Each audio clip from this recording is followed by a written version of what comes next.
بسم الله الرحمن الرحيم الحمد لله رب العالمين له النعمة وله الفضل وله الثناء الحسن وصلوات الله البر الرحيم والملائكة المقربين على سيدنا محمد أشرف المرسلين وحبيب رب العالمين وعلى جميع النبيين اللهم علمنا ما جهلنا وذكرنا ما نسينا وانفعنا بما علمتنا وزدنا علما وإنا نعوذ بك من حال أهل النار رب اشرح لي صدري ويسر لي أمري واحلل عقدة من لساني يفقه قولي آمين.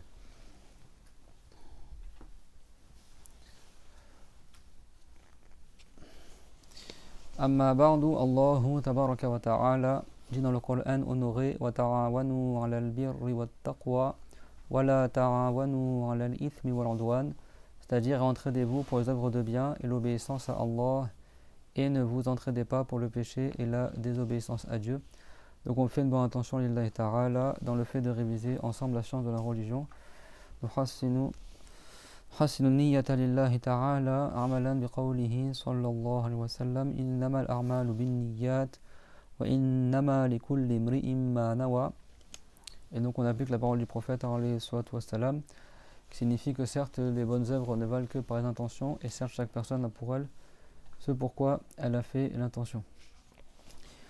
Qui c'est qui peut me définir c'est quoi l'acquisition?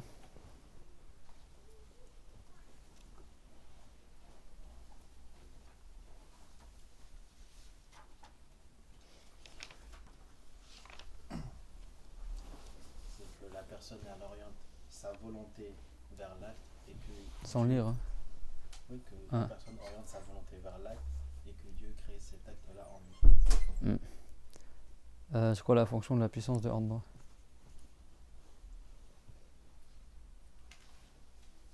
De créer, d'anéantir.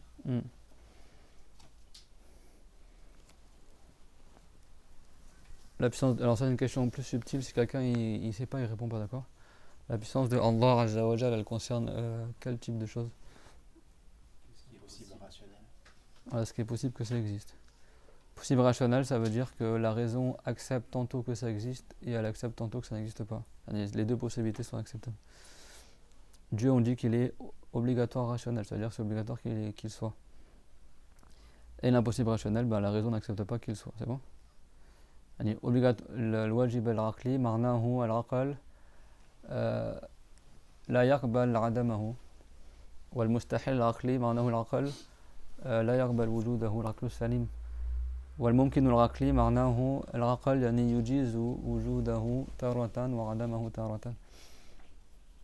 C'est bon, ça les jugements rationnels. Ce qui est obligatoire selon la raison, ça veut dire que la raison considère que c'est obligatoire que ce soit. Ce qui est impossible selon la raison, c'est-à-dire que la raison saine, et celui qui réfléchit sainement, c'est impossible que ça ait lieu. Par exemple, le fait qu'un volume soit à deux endroits différents au même moment, c'est impossible. Ou que les deux contraires se rassemblent, c'est impossible.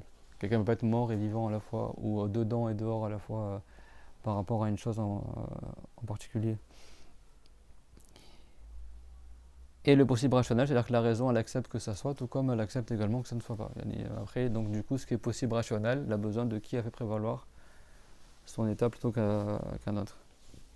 C'est ça le rôle de la puissance de Allah. Créer, d'anéantir. C'est quoi la définition de la volonté? C'est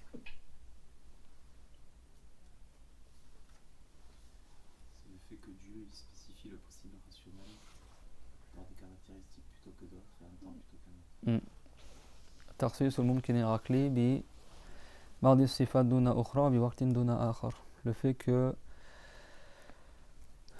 Allah Ta'ala spécifie la création et le possible rationnel par des attributs plutôt que d'autres et par un temps plutôt qu'un autre. Et en révisant la fois dernière, j'ai rendu compte qu'on n'a pas lu le passage dans le livre où il parle de la ayah. فقلنا فليس للعبد بارك الله فيك, ça fait plaisir de réviser. فليس للعبد إلا الكسب وأما الخلق فليس لغير الله قال الله تعالى لها ما كسبت وعليها ما اكتسبت. هذه كانت فاتتنا هذه الجملة المرة الأخيرة. Donc la personne, l'esclave, et quand on dit esclave, c'est pas péjoratif, ça veut pas dire que la personne elle est enchaînée Et souvent en France, la plupart des gens en France traduisent par serviteur. En arabe, on dit, c'est pas marqué serviteur, c'est marqué esclave. Pourquoi esclave? Parce qu'on appartient tous à Allah. Serviteur, quand tu dis serviteur, après l'esclave, on l'appelle aussi le serviteur. Mais quand on parle de Allah, ça pourrait laisser croire que Dieu il a besoin de nous, quoi. Vous avez compris ou pas? Tu dis on est des serviteurs de Dieu, c'est comme si Dieu il a besoin de nous. Ça pourrait laisser croire ça, c'est bon? Ben, voilà, le mot esclave, il est pas péjoratif en soi dans ce contexte-là. L'esclave, il appartient à son maître, n'est-ce pas? Notre maître, c'est qui? Allah, donc on est esclave de Allah, tout simplement. Il n'y a pas une connotation d'esclavage dans le sens l'enchaînement, etc. Tu travailles dans les champs de coton, je sais pas quoi. Donc, et l'esclave, ibadullah, marnahu al-malaika wal-jinn wal-bashar. Et les esclaves de Allah, on les appelle c'est les gens doués de raison, c'est-à-dire les anges, les humains et les djinns. Même s'ils ne sont pas musulmans. Walau kanu ala ghayri al-islam. يقول لهم عباد الله يعني ما شرط يعبدوا الله يعني حتى يقول لهم عبد الله عباد لله يعني. C'est pas une condition que la personne adore Allah pour qu'on dise que c'est un esclave de Allah. Vous avez compris? D'ailleurs, vous savez qu'en arabe on dit khidmatullah, ou pas un livre sur un livre, j'ai déjà fait là. Les actes d'adoration en arabe on les appelle des services qu'on fait pour Dieu, c'est bon?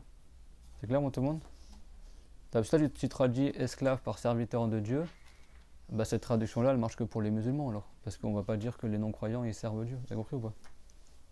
C'est pour ça que Ibadullah en arabe, c'est esclave de Allah, c'est pas serviteur de Allah. Parce que khidmatullah, salat, yuqal khidmatullah, al-ibada, yuqal khidmatun lillah. Le sama'nahu an Allah yahtaj la khalqihi. L'acte d'adoration, on l'appelle khidma.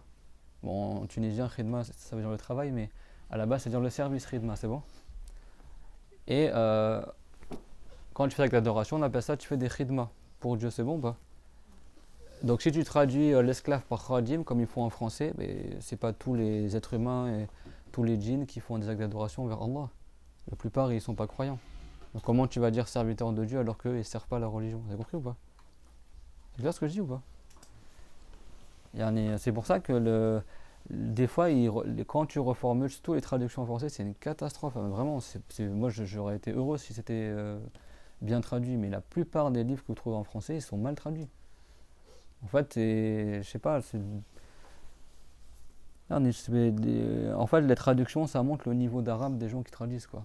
Souvent, c'est des gens du bled, ils parlent le français peut-être mieux que l'arabe et ils traduisent avec des mots. Pour eux, ils croient que c'est le bon mot, mais c'est pas du tout le bon mot, quoi. C'est clair, tout le monde? Arabe d'Allah, c'est-à-dire l'esclave de Allah. Abad, c'est l'esclave. Et c'est pas pour rien que les savants disent ça, parce que toutes les créatures douées de raison, on les appelle esclaves de Allah, même si elles sont pas croyantes. Alors que c'est pas toutes les créatures, on dit c'est des serviteurs de Dieu. Si quelqu'un ne croit pas en Dieu, on va pas dire il est un serviteur de Dieu. Vous avez compris le sujet? C'est ça que les traductions, ça mène à l'erreur. Les mauvaises traductions, ça mène à s'égarer aussi des fois. Donc là, il a dit, donc l'esclave n'a que l'acquisition. Ça veut dire quoi? Il n'y a que le musulman qui a l'acquisition. Mais non, toutes les créatures qui ont une volonté, qui sont douées de raison, quand elles font un acte, elles préparent leurs actes, mais elles ont l'acquisition. L'acquisition, c'est ce qu'on a expliqué tout à l'heure. Vous avez compris ou pas? Dans votre livre, c'est marqué quoi? La personne, non? C'est comme ça? L'esclave? Ah, c'est bon. Quant à la création et le fait de faire exister ce qui n'existait pas, de faire surgir du néant l'existence l'acte, c'est que Dieu qui le crée. Ça, c'est un attribut de Allah Azza wa Jal. Et si quelqu'un prétend créer dans le même sens que Dieu écrit, ça c'est du shirk. C'est-à-dire c'est comme si c'est attribué un attribut de Allah. Et créer dans d'autres sens que digne de la créature, on a vu dans le cours précédent que ça peut se dire pour une créature dans un sens différent que pour Allah. Laha ma kasabat wa alayha ma iktasabat. Fi surat al-Baqarah. ما هي الآية لا يكلف الله نفسا إلا وسعها لها ما كسبت وعليها ما اكتسبت. Dans Surat al-Baqarah, Dieu l'a dit qui ne charge nafas en arabe نفس الشيء يعني نفس بالعربية لها أكثر من معنى يطلق على الروح يطلق على اللفظ يعني نفس يطلق كذلك على الماء على الدم على الشخص. Donc le mot nafs en arabe, beaucoup ils disent l'âme Alors oui, des fois ça veut dire l'âme, mais des fois ça veut dire la personne elle-même, et des fois ça veut dire le sang, et des fois ça veut dire l'eau. Yani ce par quoi tu vis, on appelle ça nafas aussi en arabe. Donc le mot il a plein de sens différents. Ici, la yukallifullahu nafsan illa wus'aha, c'est-à-dire Dieu il ne charge la personne que d'une chose qu'elle est capable d'accomplir. Et quand on dit charger, ça veut dire rendre responsable. C'est-à-dire que dans l'au-delà, tu n'auras à répondre que d'une chose que tu étais capable d'accomplir. Mais si il y avait une chose que tu étais incapable d'accomplir, tu n'auras pas à en répondre dans l'au-delà. C'est clair? Ici, c'est pas chargé dans le sens l'épreuve, c'est dans le sens taklif. Taklif, ça veut dire le fait que tu sois responsable de tes actes. C'est clair, tout le monde? يعني التكليف ليس معناه البلاء يعني بالفرنسية يترجمون هذه الآية لزعمون الله لا يحملك من البلاء إلا ما في وسعك. هذا ليس معنى الآية تحكي عن التكليف ليس عن البلاء. يعني الله تعالى يأمر بأشياء وهذه الأشياء هي في وسعنا. الله لا يأمر بشيء يعني لا نستطيع فعله. والله يفعل ما يشاء لكن أراد بمشيئته أن لا نحاسب على ما نحن عنه عاجزون. Dieu fait ce qu'il veut, mais il a voulu qu'on ne soit pas jugé sur des choses qu'on n'était pas capable de faire. Si quelqu'un, s'il jeûne, il meurt, on ne va pas lui demander de jeûner. Si quelqu'un il s'est opéré des genoux, on va lui demander de prier debout. C'est clair, tout le monde? Donc si une chose, tu n'es pas capable de la faire, tu n'es pas concerné. Soit tu n'es pas concerné par l'obligation, ou soit tu as une autre manière de l'accomplir. C'est clair, tout le monde? Et cette ayah, il faut bien la comprendre, parce que beaucoup, ils croient que ça veut dire Dieu te donne une épreuve que ce que tu peux supporter. Mais ici, charger, ça veut dire rendre responsable. Ça ne veut pas dire l'épreuve. C'est clair, tout le monde? Si ta maison, elle brûle et tu meurs dans l'incendie, tu es mort dans l'épreuve, quoi. C'est clair, tout le monde? C'est clair ce que je dis ou pas? Toi, ce que tu peux faire, c'est patienter l'illah dans l'épreuve, c'est-à-dire de ne pas tomber dans le péché à cause de l'épreuve. Après, c'est pas toute épreuve, tu arrives à la traverser, il y a des épreuves, t'en meurs. Donc, c'est pour ça que tu as plein de gens, ils expliquent de leur tête, subhanallah, c'est la catastrophe. Ils ont pris une ayah avec un sens en français, et après, à partir du sens en français, ils développent un truc qui n'a rien à voir avec la ayah. Cette ayah, elle a une histoire, hein, pourquoi elle a été révélée, etc. Et cette ayah, c'est une preuve dans la religion pour dire que tout ce que Dieu nous ordonne, on est capable de le faire à la base. Et si tu n'es pas capable, tu n'es pas sujet à l'ordre. C'est ça que ça veut dire. Il y a tout un sujet, bon, comme le cours il est résumé, je ne vais pas expliquer ça aujourd'hui. Haraj, etc. Que la religion, il n'y a pas de haraj dans la religion. Ma ja'ala alaykum fid din min haraj. Donc c'est pour ça que ce livre il est ultra résumé. Tout ce que je vous dis, c'est même pas marqué dans mon livre. Même mes explications, je regarde le livre juste pour me concentrer, mais il n'y a rien qui est marqué dedans. C'est pour ça que chaque mot il est important. C'est pas quelqu'un de sa tête il commence à développer des trucs qu'on n'a pas dit et après il se retrouve je sais pas où, parce que vous verrez quand on prendra le commentaire de ce livre, le commentaire du commentaire, vous verrez que toute chose elle est bien calibrée.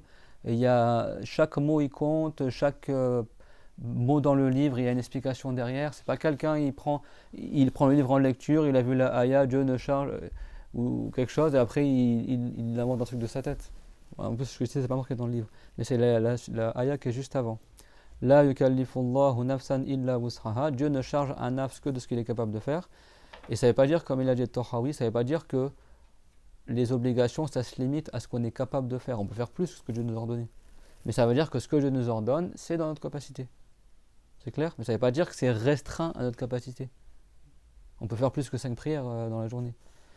Mais est-ce que tout ce que Dieu leur donne, on est capable de le faire? Mais ça, c'est Dieu qui l'a voulu. C'est clair, tout le monde? Voilà, retenez ça, et plus tard, vous verrez pourquoi je dis tout ça. Allez, quand vous prenez les commentaires et d'autres livres, etc., la science, ça se prend petit à petit, quoi. Mais c'est pour vous dire que chaque mot, il a son importance. C'est clair? Et quand l'enseignant, comme ça, il met des limites, tout ça, c'est parce que lui, il sait ce qu'il y a derrière après. C'est clair, tout le monde? Après, tu trouves des gens qui ont juste à peine pris ce livre-là, et après, ils parlent des trucs de leur tête. Et après, des fois, ils sortent des trucs, c'est limite de l'égarement, quoi. Donc, faire attention à ça. Et pourquoi je parle de ça? Parce que après, c'est laha. Laha, c'est-à-dire, elle a pour elle ce qu'elle a fait, et contre elle, ce qu'elle a fait. Donc, elle, ça revient au mot nafas. Nafas, en arabe, c'est féminin. C'est-à-dire, la personne a pour elle ce qu'elle a acquise, c'est-à-dire comme bien, et contre elle, le jour dernier, ce qu'elle a acquise comme mal. Laha ma kasabat, wa alayha ma ktasabat. يعني هنا المراد لها ما كسبت من الخير، يعني هذا في مصلحتها ويثاب فاعله في الآخرة عليه، وعليها أي عليها وبال ما اكتسبت من الشر. وفي اللغة العربية في اللغة العربية كسبت واكتسبت معناهما متقاربان، يعني هو اكتسب بمعنى كسب، لكن يوجد فرق يعني فائدة في زيادة التاء يعني. على وزن افتعل العلماء المفسرين بعضهم يقول يفيد الانكماش يعني الإسراع، ففي العادة الناس يسرعون إلى فعل الشر ويبطئون في فعل الخير، فالله تعالى وصف كسب الخير بأنه يكسب، يعني على وزن كسب يعني فعل. أما الشر يعني هم الناس يسرعون في الشر فقال اكتسب. يعني في اللغة الأوزان في اللغة لها معاني يعني باللغة، يعني معناه الشخص في العادة يتكلف حتى يعمل الخير، أما الشر يعني يسرع إلى الشر يعني بسهولة يعمل المعاصي.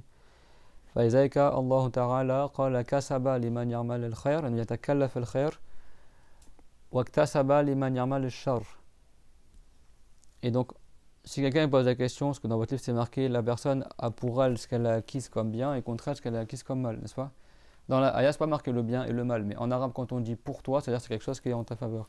Et contre toi, c'est-à-dire quelque chose qui est mauvais pour toi. Donc ce qui est sous-entendu, c'est la personne, elle aura pour elle le jour dernier ce qu'elle a fait comme bien, et contre elle, le jour dernier, ce qu'elle a fait comme mal. Même si c'était un poids de grain de poussière de bien ou de mal. D'accord. Et en arabe, il y a une petite subtilité dans la langue, c'est que tantôt Dieu a dit kasaba et après il a dit ktasaba. Je suis désolé, j'ai beaucoup de mal à respirer, je suis très fatigué. Donc kasaba et ktasaba en arabe ça a presque le même sens, sauf que ktasaba il y a un ta en plus au milieu du verbe, et cette trame là en arabe qu'on appelle la trame iftarala, des fois ça veut dire quand tu fais preuve d'effort, ça qu'on dit le mujtahid, quand tu fais beaucoup une chose, quand tu te forces à faire une chose. Et aussi certains savants ils disent que cette trame là vient aussi dans le sens de l'inkimaj, ça veut dire dans le sens que la personne elle se précipite à faire cette chose là, c'est bon. Et donc Dieu il a dit kasaba pour celui qui fait du bien, c'est-à-dire qu'il acquiert le bien, mais il fait des efforts pour faire du bien. Alors que tasaba, c'est-à-dire qu'il acquiert le mal, mais facilement il va se précipiter à faire des péchés, etc. C'est ça la nuance qu'il y a entre pourquoi dans la ayah Dieu il a dit kasaba pour ceux qui font le bien et tasaba pour celui qui fait le mal. Ça tient à une lettre. Et ça montre la subtilité du Qur'an. Parce que tasaba c'est le même sens que kasaba, mais sauf que tasaba comme il y a une lettre en plus, avant il dit s'il y a une lettre en plus, il y a du sens en plus. Et le sens en plus, c'est que la personne, elle fait quelque chose en plus dans son acquisition que celui qui fait le bien. C'est clair, tout le monde? Et je vous rappelle un hadith important du prophète, alayhi salam, qui est Huffat al-jannatu bil-makari wa huffat an-nar bil-shahawat, c'est-à-dire le paradis a été entouré par les choses difficiles à faire et l'enfer a été entouré par les plaisirs et les délices. Ça veut dire que souvent, la personne, c'est plus facile pour elle de faire du haram, du péché, que de faire du bien. Je pense que tout le monde a conscience, c'est plus difficile d'apprendre la religion que de ne pas apprendre la religion. C'est plus difficile de faire la prière que de ne pas faire la prière du tout. C'est plus difficile de préserver la fornication que de se laisser tenter à toutes les perversités. C'est plus difficile de s'abstenir de manger et de boire pendant le Ramadan que de manger tout ce que tu veux. Donc, en général, faire le bien, ça demande un effort de la personne, un demande qui casse son âme, justement, qui contredise son âme. Faire le mal, en général, la personne, facilement, et tu suis juste tes passions, tes caprices, et tu vas en enfer. Et ça, c'est apporté dans le hadith. Donc retenez ça. Et aussi, c'est un conseil là pour tout le monde, pour moi en premier aussi, c'est que apprendre la religion, ça comporte des difficultés. Et de manière générale, adorer Allah, ça comporte des difficultés. Il n'y a personne qui rentre au paradis en dormant. C'est clair, tout le monde? Donc c'est pour ça qu'il faut faire... voilà. Que la personne, elle fasse preuve d'effort et qu'elle patiente dans l'apprentissage de la science de la religion.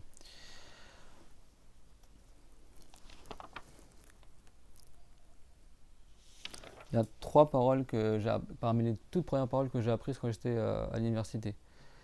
Et le conseil, il est pour tout le monde, je ne sais pas une personne en particulier. Mais c'est pour vous dire que même nos enseignants, comme ils savaient qu'on allait beaucoup éprouvé dans la première religion, dès les premières années où on a commencé à apprendre, ils nous ont cité ces paroles-là. Parmi elles, il y en a une, elle dit là c'était la prof d'arabe qui nous le disait, dans le sens, ça fait presque 20 ans que j'ai appris ces paroles-là. Man arada al-ilma bi ghayri tarab sayudrikuhu idha shaba al-ghurab. C'est-à-dire si quelqu'un il veut la science mais sans se fatiguer, il va atteindre la science quand le corbeau deviendra blanc. Parce qu'un corbeau il devient blanc. Non, comme on dit en français, le jour où les poules auront des dents, voilà. C'est-à-dire que c'est impossible d'avoir la science sans te fatiguer. La deuxième parole, ça c'était le cher de notre cher qui l'a cité souvent. C'est un grand savant. Alors je ne me trompe pas, il disait en vers de poésie, il disait Tamannayta an tusbiha faqihan munawiran bighayri ana'in wal jununu fununu. Ça veut dire que tu espères être un grand savant qui puisse faire des débats, etc. mais sans te fatiguer. Ben, la folie, elle est de plusieurs sortes. C'est-à-dire que ça, c'est une des sortes de la folie. Si quelqu'un il croit qu'il va devenir un savant sans se fatiguer, sans faire preuve d'effort, c'est parmi le. En fait, c'est comme s'il était fou, quoi. Et la troisième parole qu'on nous restait souvent, c'est un vers de poésie aussi, c'est Isbir ala murr al-jafa min mu'allimin fa inna rusukh al-ilmi fi nabaratihi. C'est-à-dire patiente sur la sécheresse amère d'un enseignant, car certes l'ancrage de la science, l'ancrage A-N-C-R, le fait que la science tu la mémorises, est dans ses os de thon. C'est bien traduit. À dire que ça fait partie de la pédagogie aussi, que des fois l'enseignant il hausse le ton pour que les élèves ils mémorisent, ils comprennent une chose, etc. Et ça, c'est pas quelque chose de blâmable. Le prophète il le faisait et nos enseignants ils le faisaient. Et quand tu passes le permis, ton moniteur de permis il le fait, non? Quand tu es à l'école, les enseignants crient dessus. Quand tu es à la maison, tes parents crient dessus. C'est pour ça que moi je comprends pas que quand c'est pile le cours de religion, il y a beaucoup de gens, et c'est depuis des années que je donne cours. Il y en a, je sais, qui viennent plus au cours à cause de ça des fois. Il y en a même des jeunes à qui je donnais cours et ils ne voulaient pas continuer. Et dès que l'enseignant laisse le ton, les gens après ils se vexent ou ils viennent plus au cours, etc. Ça c'est si quelqu'un il croit qu'il va apprendre la religion et que l'enseignant il va toujours lui parler avec un ton mielleux, il va jamais trouver un enseignant comme ça. Même nos parents n'étaient pas comme ça, même notre prof à l'école n'était pas comme ça, même nos moniteurs sont pas comme ça. Même moi j'ai formé des gens au travail, c'est pas comme ça, même ton patron des fois il te crie dessus. Pourquoi? Juste pour la religion, les gens ils veulent que l'enseignant il soit toujours doux, toujours monocorde, toujours. Ça c'est pas un enseignant qui veut bien pour toi. Si l'enseignant il te met jamais la pression, il te fait jamais le rappel, c'est que l'enseignant il s'en fout de toi. C'est que les gens aient appris pas appris, moi je fais mon cours, je m'en vais. C'est pour ça qu'il faut faire attention à pas laisser le shaitan. Le shaitan a tendance à nous enlaidir ce qui est bien et nous embellir ce qui est mal. Là, quand c'est pour le truc de la dunya, il y en a ils s'en prennent plein la figure. Moi je connaissais des gens, ils voulaient faire un truc de médecine. Si vous savez c'est quoi l'étude de médecine, ma petite soeur elle est médecin. Et les gens ils vont en pyjama à l'examen, le jour de l'examen, tellement ils dorment pas de la nuit, tout ça, ils se font malmener de tous les côtés, exprès pour qu'ils trient les gens, pour que les gens, beaucoup ils abandonnent, comme ça il n'y a pas beaucoup de gens qui font médecine. Ils leur font la misère. Tu loupes ta première année, tu es obligé de t'inscrire dans une autre fac, changer de ville ou changer de pays pour pouvoir après refaire plus tard ta nouvelle année. Dans plein d'études, c'est comme ça. Ils te font la misère juste pour trier les gens, le maximum ils s'en vont, et après, c'est le parcours du combattant. Quand c'est pour la dunya, les gens ils sont prêts à tout supporter, à voyager, les nuisances et machin. Mais quand c'est pour la religion, il faut que tout soit lisse, tout soit parfait. Nous, on n'a pas appris l'argent comme ça. Nous, on nous tirait dessus avec des lance-roquettes et des coups de feu au Liban quand on apprenait la religion. Ce qui se passe en Palestine, les gens ils se font massacrer, torturer parce qu'ils sont musulmans. Et il faut que les musulmans ils regardent un peu l'État. Il y a une guerre aujourd'hui contre l'islam, toute religion confondue, tout pays confondu. Et même il y a une ignorance indescriptible sans nom dans la plupart des pays musulmans. Et si Dieu il vous facilite quelqu'un qui enseigne la religion, et ben dites Alhamdoulilah, on a quelqu'un qui nous apprend. Nous, des fois, on se plaignait à certains chouyours quand on apprenait tout ça. Vous savez qu'est-ce qu'il nous a dit? Un cher qui s'appelle Cheikh Oussem, il nous a dit patientez sur l'enseignant, prenez ce qu'il y a à apprendre. Et moi, quand j'étais à l'université, tu avais un enseignant, tous ses cours écriés. C'est pas mon prof, alhamdoulilah. Mon salle elle était là, sa classe elle était à l'autre bout du couloir. Nous, on faisait cours, on entendait le prof d'à côté, tout son cours écrit sur les élèves. Et nous, on n'a pas du tout appris la religion dans le silence, quoi.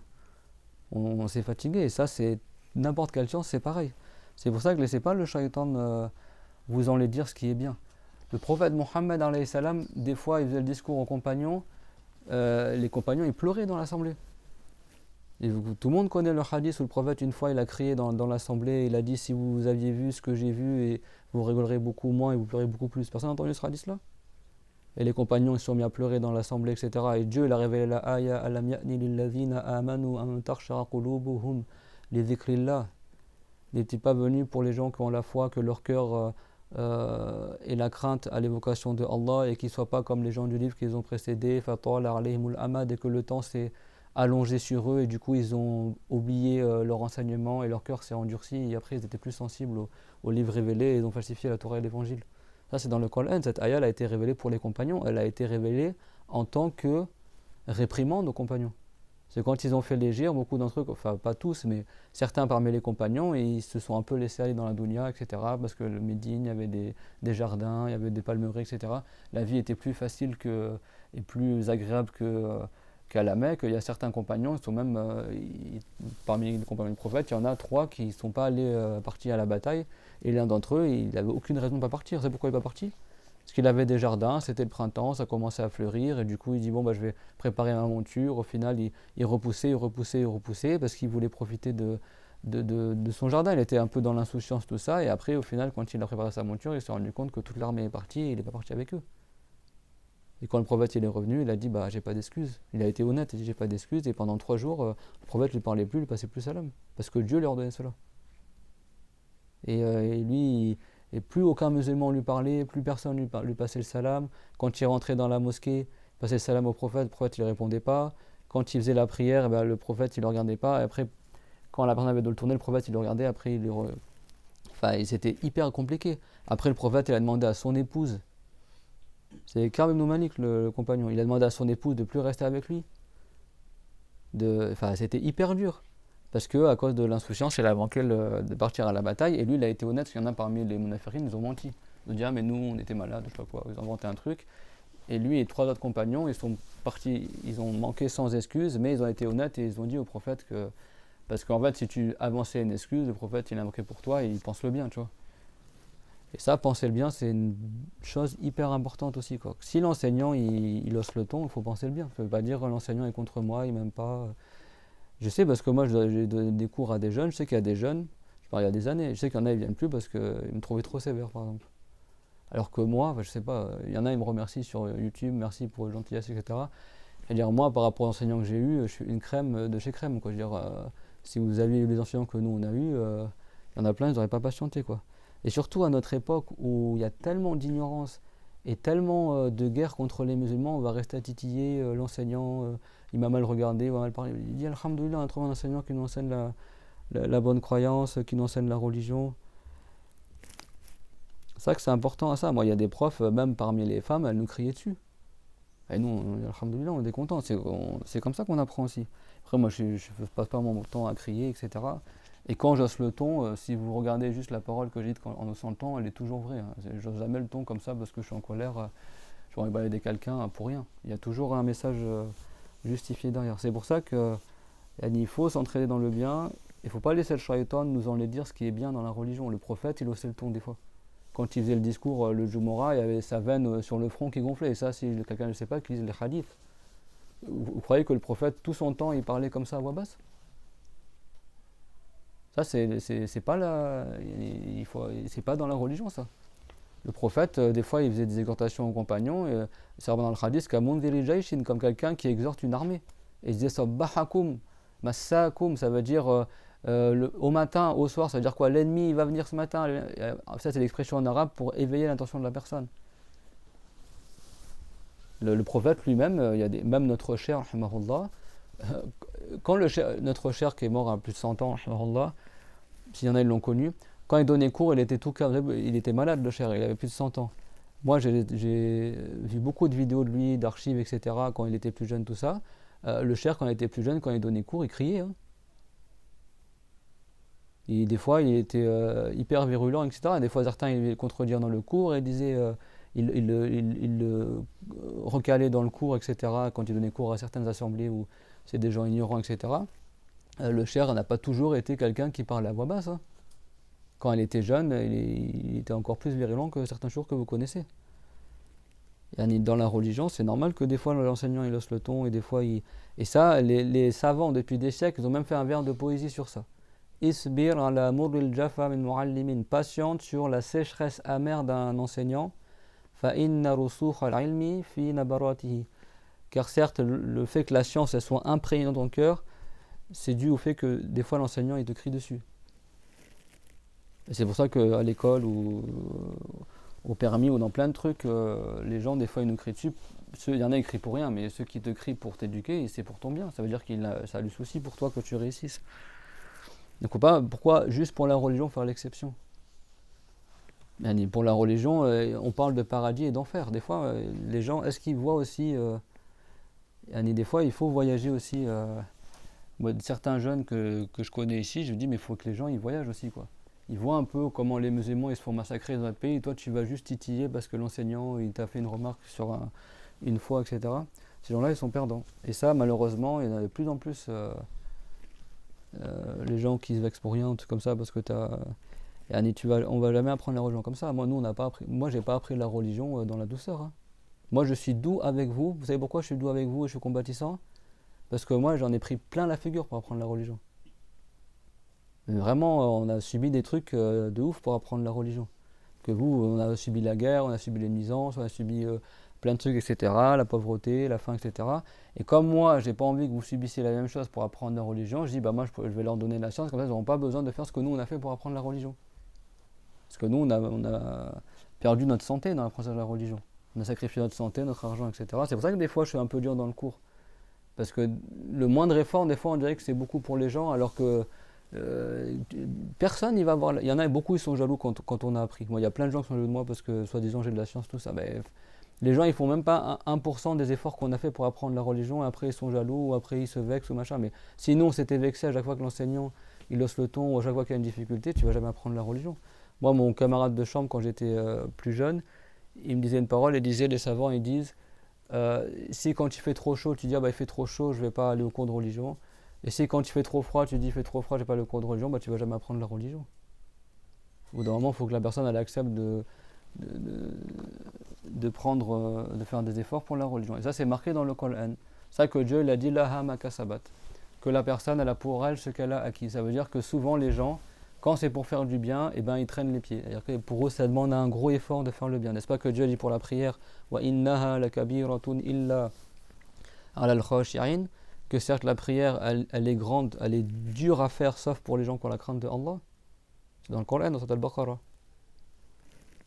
Et quand c'est pour les péchés, par contre, tu vois, les gens les fatigués pour faire la prière, par contre, pour faire le haram, facilement il va le faire. Ou quelqu'un il est fatigué pour jeûner, ou fatigué pour aller au cours, par contre tu dis viens on va jouer au foot, ou viens on va faire 500 km pour aller voir un concert, ou aller voir un truc qui est haram, il va le faire. Mais quand c'est pour la religion, il va pas le faire, par exemple. C'est pour ça vient d'où? Ça vient que le shaitan il embellit ce qui est mal à la personne, et il enlaidit ce qui est bien pour la personne. Et c'est pour ça que le prophète, alayhi salatu wassalam, il a dit que le paradis il a été entouré par des choses que ton âme elle réprouve, et l'enfer il a été entouré par les délices et les plaisirs. Nous les musulmans, les plaisirs et les délices, on les réserve pour le paradis. Ce bas monde là il est trompeur. Et les difficultés, si tu endures une difficulté dans le bas monde pour ta religion, tu as beaucoup de récompenses, même si l'enseignant il est méchant, etc. Et il te donne la science. Après les enseignants, c'est pas de la méchanceté, il y a des enseignants, même des saints, même des savants, ils sont pas du tout commodes. C'est-à-dire que tu vas les voir, ils ne sourient pas. Et bon, si c'est de lui que tu dois prendre la science et que c'est lui qui est le compétent. Moi, mon premier enseignant que j'ai eu, quand j'ai pris ce level-là, il y a presque 20 ans, mon premier enseignant que j'ai eu, je l'aimais pas. Et mon cœur, il penchait pas vers lui. J'aimais pas. J'aimais pas. Et je me suis forcé à revenir au cours. J'ai dit, il n'y a que lui, tu dois apprendre la religion, c'est lui ton enseignant. Et lui, il enseignait bien, il n'y a aucun problème. Mais je l'aimais pas au niveau personnalité et tout. C'est pas quelqu'un. Et j'ai eu plusieurs enseignants comme ça, qu'au niveau de la personnalité, c'est pas du tout des gens avec qui ça me faisait plaisir d'apprendre. Et après, j'ai persévéré, et après, je me suis rendu compte que c'est des gens qui étaient bien, et maintenant, je les aime beaucoup. Mais des fois, c'est possible que ton enseignant, tu vas pas beaucoup l'aimer, mais si tu enseignes la science de la vérité, nous, on apprend la science. On n'est pas là pour se faire des amis, ou pour devenir meilleur ami de l'enseignant, ou c'est pas ton père, ou ton frère, ou ta mère, ou ta soeur, l'enseignant. L'enseignant, il est là pour enseigner. Moi, vous savez, l'enseignant, là, que Dieu le préserve, l'enseignant qui criait tout le temps, là. Et il y a beaucoup d'élèves, ils disaient, moi, je l'aime bien cet enseignant. Parce que certes, il nous crie tout son dessus, mais grâce à lui, ben, on a appris par cœur le Baykhouniya, on a appris par cœur tellement il nous mettait la pression à chaque cours. En fait, même si tu n'avais pas envie d'apprendre, tu es obligé d'apprendre parce que tellement il criait, etc. Et du coup, il a forcé tout le monde à mémoriser par cœur les livres qu'ils devaient apprendre. Et au final, bah, les élèves, ils ont enduré, mais à la fin de l'année, c'était content parce qu'après par cœur, ils ont dit, bah, moi, je l'aime bien. Parce qu'au moins, grâce à lui, on a appris. Et moi, je vous demande pas d'apprendre par cœur le livre. Moi, à l'époque où j'apprenais, on devait apprendre par cœur le livre, hein. Et à chaque début de cours, on devait réciter une page du livre, par exemple. Et on avait des examens écrits, etc. Moi, je vous demande pas de faire ça. Et si tu ne récitais pas, on devait sortir de la classe. Moi, ça m'est déjà arrivé pour un autre livre que ça. On avait un examen, tout ça, oral. J'avais pas mémorisé le truc. Il m'a dit, bah, tu sors de la classe, tu restes assis une demi-heure dans les escaliers et tu reviens et tu réponds par écrit. Moi, je fais pas des trucs comme ça. Bah, nous, c'est comme ça qu'on a appris la religion. Alors, si je fais ça, je suis sûr qu'il n'y a plus personne au cours. Bah, nous, c'était normal de faire ça. T'arrives en retard, bah, tu viens pas en classe. T'arrives en retard au cours, on t'ouvre pas la porte. T'attends le cours d'après. Tu loupes le cours et à la prochaine heure, tu viendras à l'heure le cours d'après. Je fais pas des trucs comme ça, moi. Je sais des frères en France, ils le font, par exemple. Moi, je le fais pas. Si je le faisais, Ibrahim, il n'aurait pas pu rentrer. En fait, vous vous rendez pas compte, il y a plein de trucs que nous, on vous épargne, en fait, par compassion envers vous, mais vous vous rendez pas compte, pour vous, c'est normal. Mais si vous saviez comment nous, on a appris, vous n'embrasseriez la main et dire ah, merci d'être gentil avec nous, etc. Parce que nous, on a.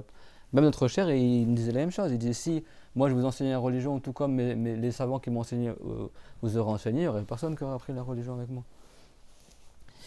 C'est pour ça qu'il faut un juste milieu. Faut pas, moi, c'est rare que j'osse le ton, mais il ne faut pas être vexé à chaque fois que j'osse le ton, quoi. La petite parenthèse, elle est refermée. Et ça, c'est les trucs qu'on a appris en premier quand on a commencé à apprendre la religion à l'université ou à l'institut. C'est la première chose qu'ils nous ont dit les enseignants. Wamarna, c'est bon pour la aya alors du coup? Donc c'est pour ça que Dieu il a dit kasaba pour le bien et ktasaba pour le mal. Kasaba parce qu'en général tu es lent à faire du bien, t'es moins motivé, alors que pour le mal la personne elle se précipite à faire le mal. ومعنى أشهد أن محمد رسول الله أعلم وأعتقد وأعترف أن محمد بن عبد الله بن عبد المطلب ابن هاشم بن عبد مناف القرشي صلى الله عليه وسلم عبد الله ورسوله إلى جميع الخلق. Et après il y a un conseil aussi, ça vous évitera beaucoup de choses, c'est l'imam Shafi'i qui l'a dit, et pour moi aussi il vous le conseille. L'imam Shafi'i il a dit man taba dhannuhu man khasuna dhannuhu taba aishuhu. Ça veut dire si quelqu'un il pense le bien, sa vie elle sera meilleure, quoi. Et ça c'est un conseil pour moi et pour vous. Quand tu penses le bien sur les gens, bah du coup tu te fais pas des films sur les gens et tu es serein. Mais si à chaque fois tu dis ah Ridwan il m'a pas souri quand j'ai passé le salam, à tous les coups c'est un raciste ou machin, ou alors là il y a pas longtemps j'étais à Decathlon là pour acheter des rollers. Le chat fait du roller. Ouais. Et du coup il y avait un Africain devant moi, enfin qui est la caisse devant là, il avait les anciens vélos là de course et il voulait savoir est-ce que les chambres à air qu'il a acheté c'est le même diamètre que ses roues de vélo. Et vous savez, en fonction des époques, des fois les tailles elles changent en fonction les normes elles changent tout ça. Et du coup le vendeur il dit bah je sais pas parce que votre vélo c'est un vieux vélo, peut-être c'est plus les mêmes, tu vois juste à l'œil nu comme ça, c'est pas forcément. Bah, le gars il s'est vexé. Il dit comment c'est un vieux vélo? C'est pas un vieux vélo, c'est un ancien vélo. Et le vendeur il s'est étonné, il dit mais ça veut dire la même chose, c'est vieux, ancien. Il dit non ça veut pas dire la même chose, parce que vieux c'est péjoratif. En fait le gars il a cru que le vendeur il se moquait de son vélo et que tu vois, à ce niveau-là, c'est bon, quoi. Je veux dire, au bout d'un moment. Et ça vient qu'il y a des gens, ils pensent facilement le mal, en fait. Et des fois aussi, quand c'est des différences de pays, de culture, des fois, les gens n'ont pas la même compréhension de la langue. C'est vrai que des fois, on dit un vieux truc pour dire, c'est quoi cette vieille blague, pour dire, mais il y a quand tu dis un vieux vélo, c'est pas péjoratif en français. Mais lui, il a failli faire un scandale au vendeur. Limite, il allait dire que c'était un raciste parce qu'il a dit, vous avez un vieux vélo. Et non, on dit ancien, pas vieux. Mais c'est quoi la différence? Eh ben vieux, ça, c'est insultant pour le vélo, donc on dit ancien, etc. Là, il a commencé à partir en vrille, etc. Pourquoi? Ben après, la personne, pourquoi les gens ils pensent pas le bien? C'est-à-dire, quand tu as un truc qui est équivoque, même avec des non-musulmans, je parle, tu dis peut-être que, voilà, on parle pas le même français ou des trucs comme ça. Et souvent, les gens qui s'embrouillent, c'est des gens, des fois, ils pensent pas le bien sur l'autre. ou ils interprètent mal. Et des fois même, c'est flagrant que le gars il a voulu faire du mal, mais si tu as moyen de l'interpréter en bien, tu l'interprètes en bien. Les savants ils disent trouve 70 excuses à ton frère avant de l'accuser d'un mal. Je croise par exemple Karl à la gare et je lui passe salam, il me répond pas. Tu sais qu'il y a des frères, ça m'est déjà arrivé plus d'une fois. Hein. Ça m'est déjà arrivé qu'il y a des frères, soit il me passe le salam, j'entends pas, ou un truc comme ça. Et le frère, du coup, c'est pas justement, seulement il pense le mal. Hein. Il dit oui, je comprends pas, est-ce que tu me déclares mécréant parce que du coup tu me rends pas le salam, donc du coup ça veut dire est-ce que je suis plus musulman. Enfin, jusqu'à où ça va quoi. Et des fois juste t'as pas entendu. Ou alors tu diras ah bah lui ouais, tous les coups il m'aime pas parce qu'il a pas rendu le salam. Tu vois, tu vas lui faire. Mais tu dis peut-être qu'il a pas entendu. Peut-être, je sais pas moi, peut-être que lui, ou si tu vois qu'il prend ses sourcils, peut-être qu'il est malade, ou peut-être qu'il a des soucis dans sa vie. Peut-être tu te demandes est-ce que ça va mon frère, ou ma soeur, je vois que tu as les sourcils froncés en ce moment, etc. Vous avez compris? Ça, pensez le bien. Ça, c'est l'imam Shafi'i qui dit, c'est un grand savant du salaf. Man hasuna banu tabareshu. Bah, c'est pareil avec les enseignants. Pensez le bien. Si l'enseignant écrit, ça veut pas dire forcément il t'aime pas. Ça veut dire il s'inquiète peut-être pour moi. Ou si l'enseignant te. Bon, il y a une enseignante que j'avais, une prof d'arabe, une fois elle m'a crié dessus parce que j'étais malade. Je m'absentais au cours le matin. Et bah, elle m'a crié dessus, elle m'a dit Wallah yuhibbuka. Elle m'a dit par Allah, je t'aime pour l'agrément de Allah, etc. Et elle m'a dit ça en me criant dessus. C'est-à-dire, c'est pas je vois quelqu'un qui te crie dessus, ça veut dire qu'il t'aime pas. Elle m'a crié dessus pour me dire qu'elle m'aimait bien et qu'elle s'inquiétait pour moi parce que je venais plus au cours, etc. Et si le fait de crier sur la personne c'était un signe que tu l'aimes pas, pourquoi les parents crient sur leurs enfants là? Les parents qui crient jamais sur leurs enfants, qui corrigent jamais leurs enfants, ça veut dire qu'ils sont pas soucieux de leur éducation. Donc la signification de je témoigne que Mohammed est le messager de Allah et je sais, je crois et je reconnais que Mohammed, fils de Abdullah, fils d'Abdul Muttalib, fils de Hashim, fils d'Abdi Manaf, le Qurashite, sallallahu alayhi wa sallam, est l'esclave de Allah et son messager envoyé à l'ensemble de la création. Donc comme on a vu dans le premier témoignage, Ashhadu, ça veut dire trois choses à rappeler. Deux choses dans le cœur et une chose par la langue. C'est-à-dire quoi, je témoigne? Je crois par mon cœur, je sais par mon cœur et je reconnais par ma langue. Et donc là, comme c'est le deuxième témoignage, donc ici ça concerne le prophète Mohammed, que Mohammed, fils de Abdullah. Donc l'obligation, ce livre-là qu'on fait, il ne rassemble pas que l'obligation obligatoire sur chaque musulman de savoir, il y a un peu plus, et des fois il y a un peu moins aussi. Donc là, en l'occurrence, pour la lignée familiale du prophète, salam, il y a des choses qui sont en plus que le devoir personnel d'apprendre. Parce qu'un devoir personnel d'apprendre sur chaque musulman, chaque musulmane, c'est juste qu'il s'appelle Mohammed, fils de Abdullah. Mohammed, c'est le nom du prophète, c'est pas Mahomet, c'est pas Mohamed, c'est Mohammed. Mohammed, M-O-U, d'accord, Mou, après Ha et après Mad, avec un D à la fin et pas avec un T. C'est bon? C'est pas Mohamed, c'est pas Mohammed, c'est Mou, Mohammed. C'est bon? M-O-U-H-2-M-A-D, c'est bon? Mohammed. Fils de Abdullah, d'accord, son père il s'appelle Abdullah. Et son père il était musulman, le prophète, mais il est mort quand le prophète il est né, quelque temps, un mois après à peu près, ou certains ont dit il est mort quand le prophète était encore dans le ventre de sa mère. Il y a divergence. Et donc là c'est obligatoire sur chaque musulman de savoir. Si tu sais ça, tu sais que le prophète il est arabe. C'est bon? Parce que c'est aussi un devoir personnel de savoir que le prophète Mohammed est arabe. Pourquoi? Pour qu'on sache c'est qui le prophète de Allah. C'est pas n'importe quel Mohammed, c'est pas n'importe quelle personne. C'est Mohammed, fils de Abdullah, qui est arabe.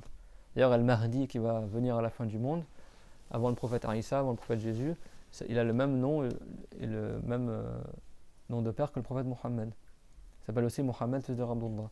Donc, en arabe, on reconnaît les gens par le nom de leur père. Moi, quand j'étais au Liban, quand tu as des papiers administratifs, le nom de famille, c'est tout à la fin, quoi. Et limite, ils s'en foutent, quoi. Ils te nomment par le nom de ton père. Et le nom de ta mère aussi. Quand tu fais tes papiers, ils demandent ton nom, le nom de ton père, le nom de ta mère. Et à la fin, le nom de famille. Ça, c'est l'habitude des Arabes. Donc, comme on reconnaît quelqu'un, Omar ibn al-Khattab, Omar le fils de Khattab, de al-Khattab, Abdullah ibn Abbas, Abdullah fils de al-Abbas, Mohammed fils de Abdullah. C'est bon? Donc ça, c'est obligatoire personnel de le savoir. C'est haram si tu ne sais pas ça, c'est bon? Que notre prophète s'appelle Mohammed, fils de Abdullah, et qu'il est arabe. Son père s'appelle donc Abdullah, fils de Abdul Muttalib. Abdul Muttalib, c'était le père du prophète, le grand-père du prophète. Lui, il n'était pas musulman, il est mort avant que le prophète il appelle les gens à l'islam. Et c'est lui qui a élevé le prophète quand il était petit. Alors, Abdul Muttalib, c'est un surnom. À la base, il s'appelle Shaybatul Hamd. Et après, il a été surnommé pour une histoire Abdul Muttalib. C'est-à-dire l'esclave d'Al-Muttalib, parce que son oncle s'appelait Al-Muttalib. Et lui, quand il était jeune, le grand-père du prophète, il s'habillait avec des habits qui étaient un peu négligés. Et une fois, il était avec son oncle sur la monture, derrière le dos de son oncle. Et les gens ont demandé à son oncle, c'est qui cet enfant? Et l'oncle, il a eu honte de dire c'est mon neveu, donc il a dit c'est mon esclave, comme il était habillé d'une manière un peu vétuste et tout ça.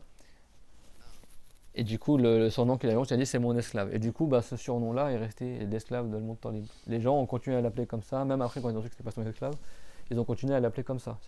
Des fois en arabe, tellement le surnom devient connu qu'il remplace le nom. C'est bon? Abdul Muttalib, c'est pas son nom. Abu Dhar, c'est pas son nom, c'est un surnom. C'est bon? Abu Huraira, il s'appelle Abdurrahman, fils de Sakhar.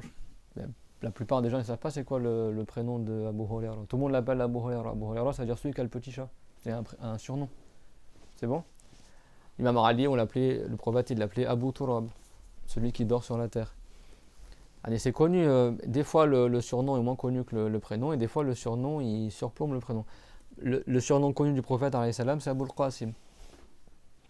C'est bon?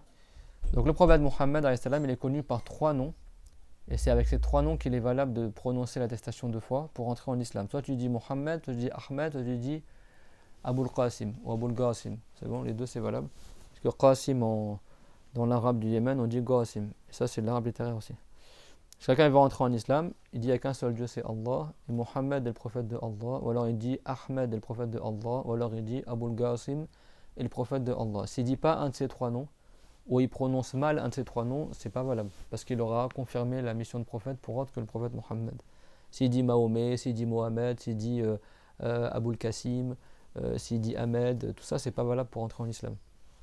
Ou Mohamed, c'est Mohammed ou Ahmed, ou alors tu dis Abu al-Qasim ou Abu al-Qasim avec un G, quoi, si tu n'arrives pas à faire le qaf. Parce qu'en arabe, le qaf, on peut le prononcer Ga aussi. Droit que le Coran. Abdul Muttalib, c'est le grand-père du prophète. Ibn Hashim, pareil, Hashim, c'est un surnom aussi. C'est le premier qui a déchiré le pain dans le bouillon quand il donnait à manger aux Arabes. Ibn Abdi Manaf, et Abdi Manaf, c'est aussi un surnom. Ça veut dire littéralement l'esclave de Manaf. Manaf en arabe, c'est les hauts degrés ou les choses difficiles à atteindre. Ça veut dire que cet ancêtre-là du prophète, il aimait les défis, c'est quelqu'un qui avait des grandes valeurs, etc. Ça veut pas dire que c'était quelqu'un qui adorait une idole qui s'appelait Manaf. Et Al-Qurashi, c'est une tribu de Quraysh. Quraysh, à la base, c'est le nom, c'est le surnom quoi, d'un des ancêtres du prophète. Vous savez que les tribus arabes, c'est des noms de personnes en fait, qui ont eu des enfants, et à la fin ça fait une tribu. C'est bon? Donc dans le passé, il y avait un homme qu'on surnommait Quraysh. Certains ont dit que c'était un arabe, tellement il était fort qu'il pêchait les requins. Quraysh en arabe, c'est-à-dire le petit requin. Et il y a plusieurs explications. Certains ont dit que c'était un arabe fort. Je crois que c'est... Quraysh, c'est le surnom de un des ancêtres du prophète, et qui est aussi le père de cette tribu-là arabe. Et donc, je crois que c'est Fahad, mais je ne suis pas sûr. Et du coup, Quraysh, certains ont dit c'est vient du mot taqarrasha, parce que les Arabes ont pour habitude de se réunir à la Mecque à Quraysh. Donc ils se réunissaient là-bas, et en arabe se réunir, on dit aussi taqarrasha. Donc ça a été nommé la tribu dans Quraysh parce que les gens se rassemblent là-bas. En gros, c'est une tribu qui est forte, quoi. Et Quraysh, ça veut dire le petit requin à la base. Qirsh, c'est le requin, et Quraysh, c'est le petit requin.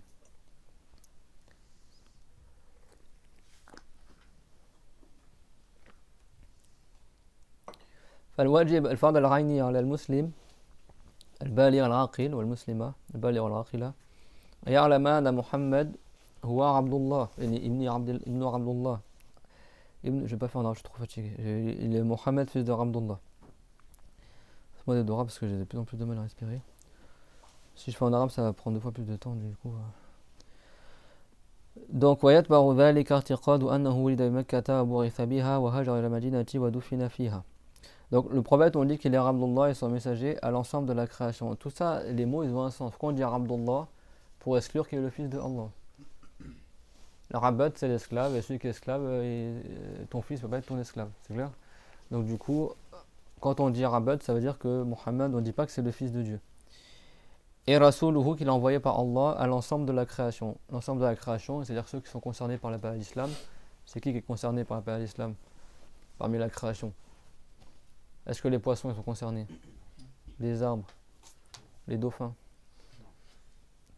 Il y a quoi comme il y a les djinns, est-ce qu'ils sont concernés les djinns? Oui. Les humains? Oui. Les anges? Non, parce que les anges sont déjà musulmans et ils font aucun péché, donc ils n'ont pas besoin qu'on les menace du châtiment. C'est clairement tout le monde? Donc ici, c'est les humains et les djinns. Comme l'a dit Ibn Abbas, en expliquant la ayah, liyakuna lil alamin nadhira, afin qu'il soit un avertisseur pour les mondes, c'est-à-dire quelqu'un qui est averti du châtiment pour les mondes, pour les créatures, ça veut dire les humains et les djinns. C'est clairement tout le monde? Et ça fait aussi une allusion subtile au hadith du prophète aussi. La tutruni kama atratin nasara Isa ibn Maryam, ay la tubalighu fi madahi kama balaghat an-nasara fi madhi Isa faqalu ibn Allah. Donc le prophète Aïssam il a dit, n'exagérez pas dans mon éloge, tout comme ont fait les chrétiens avec Jésus, fils de Marie. Walakin qulu, yani Rasul ماذا قال, walakin qulu inni abdullah wa rasuluhu. Qulu abdullah wa rasuluhu. Et le prophète a dit, mais dites plutôt, je suis l'esclave de Allah et son messager. Donc vous avez vu à quel point les livres des savants ils sont. Allez, nous on dit quoi du prophète Mohammed? Parce que même des Européens disent quoi? Oui, les musulmans. Ils vouent le culte au prophète Mohammed. Ça c'est faux. Si quelqu'un il croit qu'en islam on voue le culte au prophète, il n'est pas musulman. Même si quelqu'un il veut se convertir à l'islam et il croit que les musulmans ils ont pour croyance que Mohammed on le vénère comme Dieu, etc. Bah, lui il n'a pas connu c'est quoi l'islam. C'est clair? Il n'est pas rentré en islam cette personne-là. Donc nous on glorifie le prophète Mohammed, mais on lui voue pas l'adoration. On n'adore que Allah Azza wa Jal. Mais on respecte tous les prophètes, Mohammed et les autres prophètes, Jésus, Moïse et autres. Donc le prophète, il a dit n'exagérez pas dans mon éloge, tout comme l'ont fait les chrétiens avec Jésus, avec Isa, fils de Maryam. Ça veut dire ne dites pas que je suis le fils de Dieu, mais dites je suis l'esclave de Dieu, son messager. C'est bon? À qui est le messager? À l'ensemble de la création. Ici la création c'est une métonymie, ça veut dire une partie de la création qui sont les humains et les djinns, parce que ce sont que eux qui sont responsables et qui font des péchés parmi les autres responsables. Il n'y a que 3 créatures qui sont responsables, j'arrive même plus à parler en français. C'est les humains, les anges et les djinns. Autre que ça n'existe pas. Parlez pas d'aliens ou je sais pas quoi, etc. Ça n'existe pas une créature qui a la raison autre que les humains, les anges et les djinns. Donc si tu vois un alien ou un fantôme ou un lutin ou une fée ou machin, c'est un djinn. C'est pas, y a pas autre que ça, c'est bon. Et tout comme également il n'y a personne qui vit dans les étoiles, c'est bon. Là, les savants ils l'ont dit. Après les djinns des fois pour se moquer des humains, ils font croire qu'ils viennent du ciel ou je sais pas où, mais il n'y a que 3 types de créatures qui ont la raison. C'est les anges, mais comme les anges sont tous des saints, ils n'ont pas besoin qu'on les appelle à l'islam. Et après il reste quoi? Les humains et les djinns. Et les humains et les djinns, c'est eux qui sont concernés par l'appel à l'islam. Autre que ça n'existe pas. C'est bon? Les animaux, ils n'ont pas de raison, mais ils ont un instinct. Dieu leur inspire de faire des choses. Quand tu vois que l'abeille, elle arrive à retrouver son chemin des centaines de kilomètres à la ronde et que l'oiseau, il arrive à coudre son nid dans des feuilles, etc., ça ne veut pas dire qu'il est intelligent et que tout seul l'a trouvé et est devenu architecte en réfléchissant. C'est Dieu qui inspire aux animaux qu'est-ce qu'ils font, c'est clair?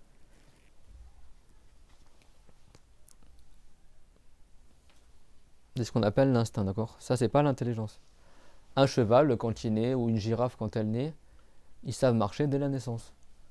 Ils se mettent un peu vite sur leurs pattes, ils tombent 2-3 fois, et après, ils commencent à marcher. Tu vois? C'est pas dire que la girafe, ça y est, elle a fait un raisonnement rationnel pour savoir comment marcher. Si je mets les pattes là, je pourrais déjà commencer à traverser l'esprit de marcher. Mais Dieu leur inspire cela. Nous, les humains, il faut attendre 1 an des fois pour que la personne elle marche, et encore tu l'aides, etc. L'être humain quand il naît ne sait rien, ça c'est marqué dans le Coran. Faites attention à ça parce que certains égarés à notre époque, certains médecins ils disent quoi? Que soi-disant le bébé quand il est au ventre de sa mère il sait déjà marcher, mais c'est juste que le corps ne sait pas encore. Tout ça c'est faux, il n'y a pas de science innée, d'accord? Innée c'est-à-dire que depuis la naissance, ça n'existe pas. Et ça c'est marqué dans le Coran et c'est quelque chose qu'on observe de nous-mêmes aussi. Si quelqu'un a eu des enfants, il sait très bien que son bébé ne sait rien faire. Il apprend tout, même manger, même que le feu il brûle et que l'eau ça mouille, le bébé il a besoin de l'apprendre. Personne n'est né avec de la science. C'est clair?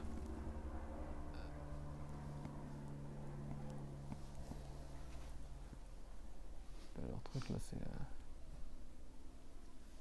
قل هو الذي أنشأكم وجعل لكم السمع والأبصار والأفئدة قليلا ما تشكرون. Dieu l'a dit, c'est lui qui vous a créé, qui vous a donné la vue, l'ouïe et le cœur.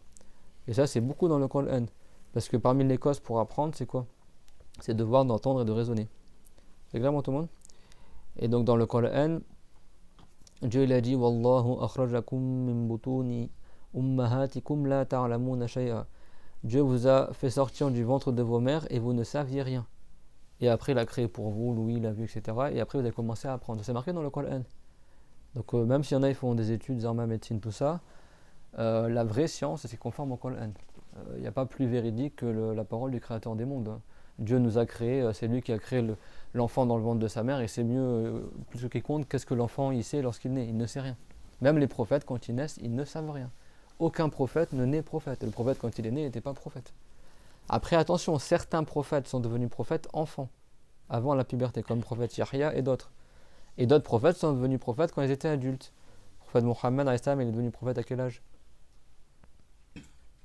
40 ans. Le prophète Isa à 30 ans. Le prophète Nour, par exemple, 40 ans aussi. Et il y a des prophètes comme Yahya, qui est le cousin de Isa, il est devenu prophète en étant enfant, comme c'est marqué dans le Coran aussi. Sabiya, d'accord? Et d'autres que Yahya aussi, ils ont reçu la révélation quand ils étaient enfants. Donc Dieu fait ce qu'il veut. Ça prouve à quel point les prophètes sont extrêmement intelligents, parce que devenir un prophète alors que tu n'es même pas encore pubère, ça veut dire qu'il est très intelligent. Yahya était très connu pour ordonner le bien, interdire le mal. Il était extrêmement intelligent, il avait juste quelques mois de différence avec le prophète Isa. Mais ça ne veut pas dire que Isa est moins intelligent que Yahya. Isa il est meilleur au jugement de Allah que Yahya. Tous les prophètes sont les meilleurs des créatures. Dieu l'a dit وَكُلًّا فَضَّلْنَا عَلَى الْعَالَمِينَ. Chacun d'entre eux leur a accordé un mérite plus que tout le reste des mondes. C'est pour ça que si quelqu'un il insulte un prophète, il est plus musulman, quel que soit le prophète qu'il a insulté.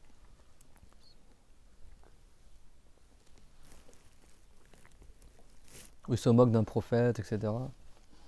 Le musulman il croit en tous les prophètes. C'est pas parce que là on explique le deuxième témoignage et qu'on dit je témoigne que Mohammed est le prophète de Allah, c'est-à-dire que le musulman il croit qu'en Mohammed et puis il nie tous les autres prophètes. Non. Non, ça veut dire qu'au minimum on sait que Mohammed c'est notre prophète, mais après il s'ensuit, comme on le verra, la foi en tous les prophètes que Dieu a envoyés. Après il faut les connaître les prophètes que Dieu a envoyés. Il y en a 25 dans le Coran, il y en a eu combien en tout environ? 124 000 prophètes. Certains ils ont dit, ils n'ont pas voulu dire de nombre précis, mais dans certains hadiths c'est rapporté 104 000. Et combien de prophètes messagers? 313. Prophète messager, il y a deux avis. Certains ont dit que le prophète messager, je suis très heureux de faire ce cours avec vous, ce programme-là. Le prophète messager, c'est quoi les deux avis? C'est quoi qu'on appelle un prophète messager? C'est qui? Al-Rasoul. Alors, بعضهم قال أتى بشرح جديد. على هذا القول لا يشترط أن يكون أنزل عليه كتاب جديد. وعلى قول ثاني ما هو الذي أنزل عليه كتاب لو لم ينزل عليه حكم جديد. وعلى هذا القول داود رسول عليه السلام لأنه أنزل عليه الزبور لكن هو كان يعمل بشريعة موسى عليه السلام. أما على قول أنه أنزل عليه حكم جديد فهو الرسول مثلا هارون ولم ينزل عليه كتاب لكن هو رسول. Donc il y a deux avis pour définir le prophète messager. Le prophète messager, c'est soit celui qui a reçu un livre révélé. C'est-à-dire que selon cet avis-là, n'importe quel prophète qui a reçu un livre révélé, on dit que c'est un prophète messager. C'est bon, il y a combien de livres révélés qui ont été révélés?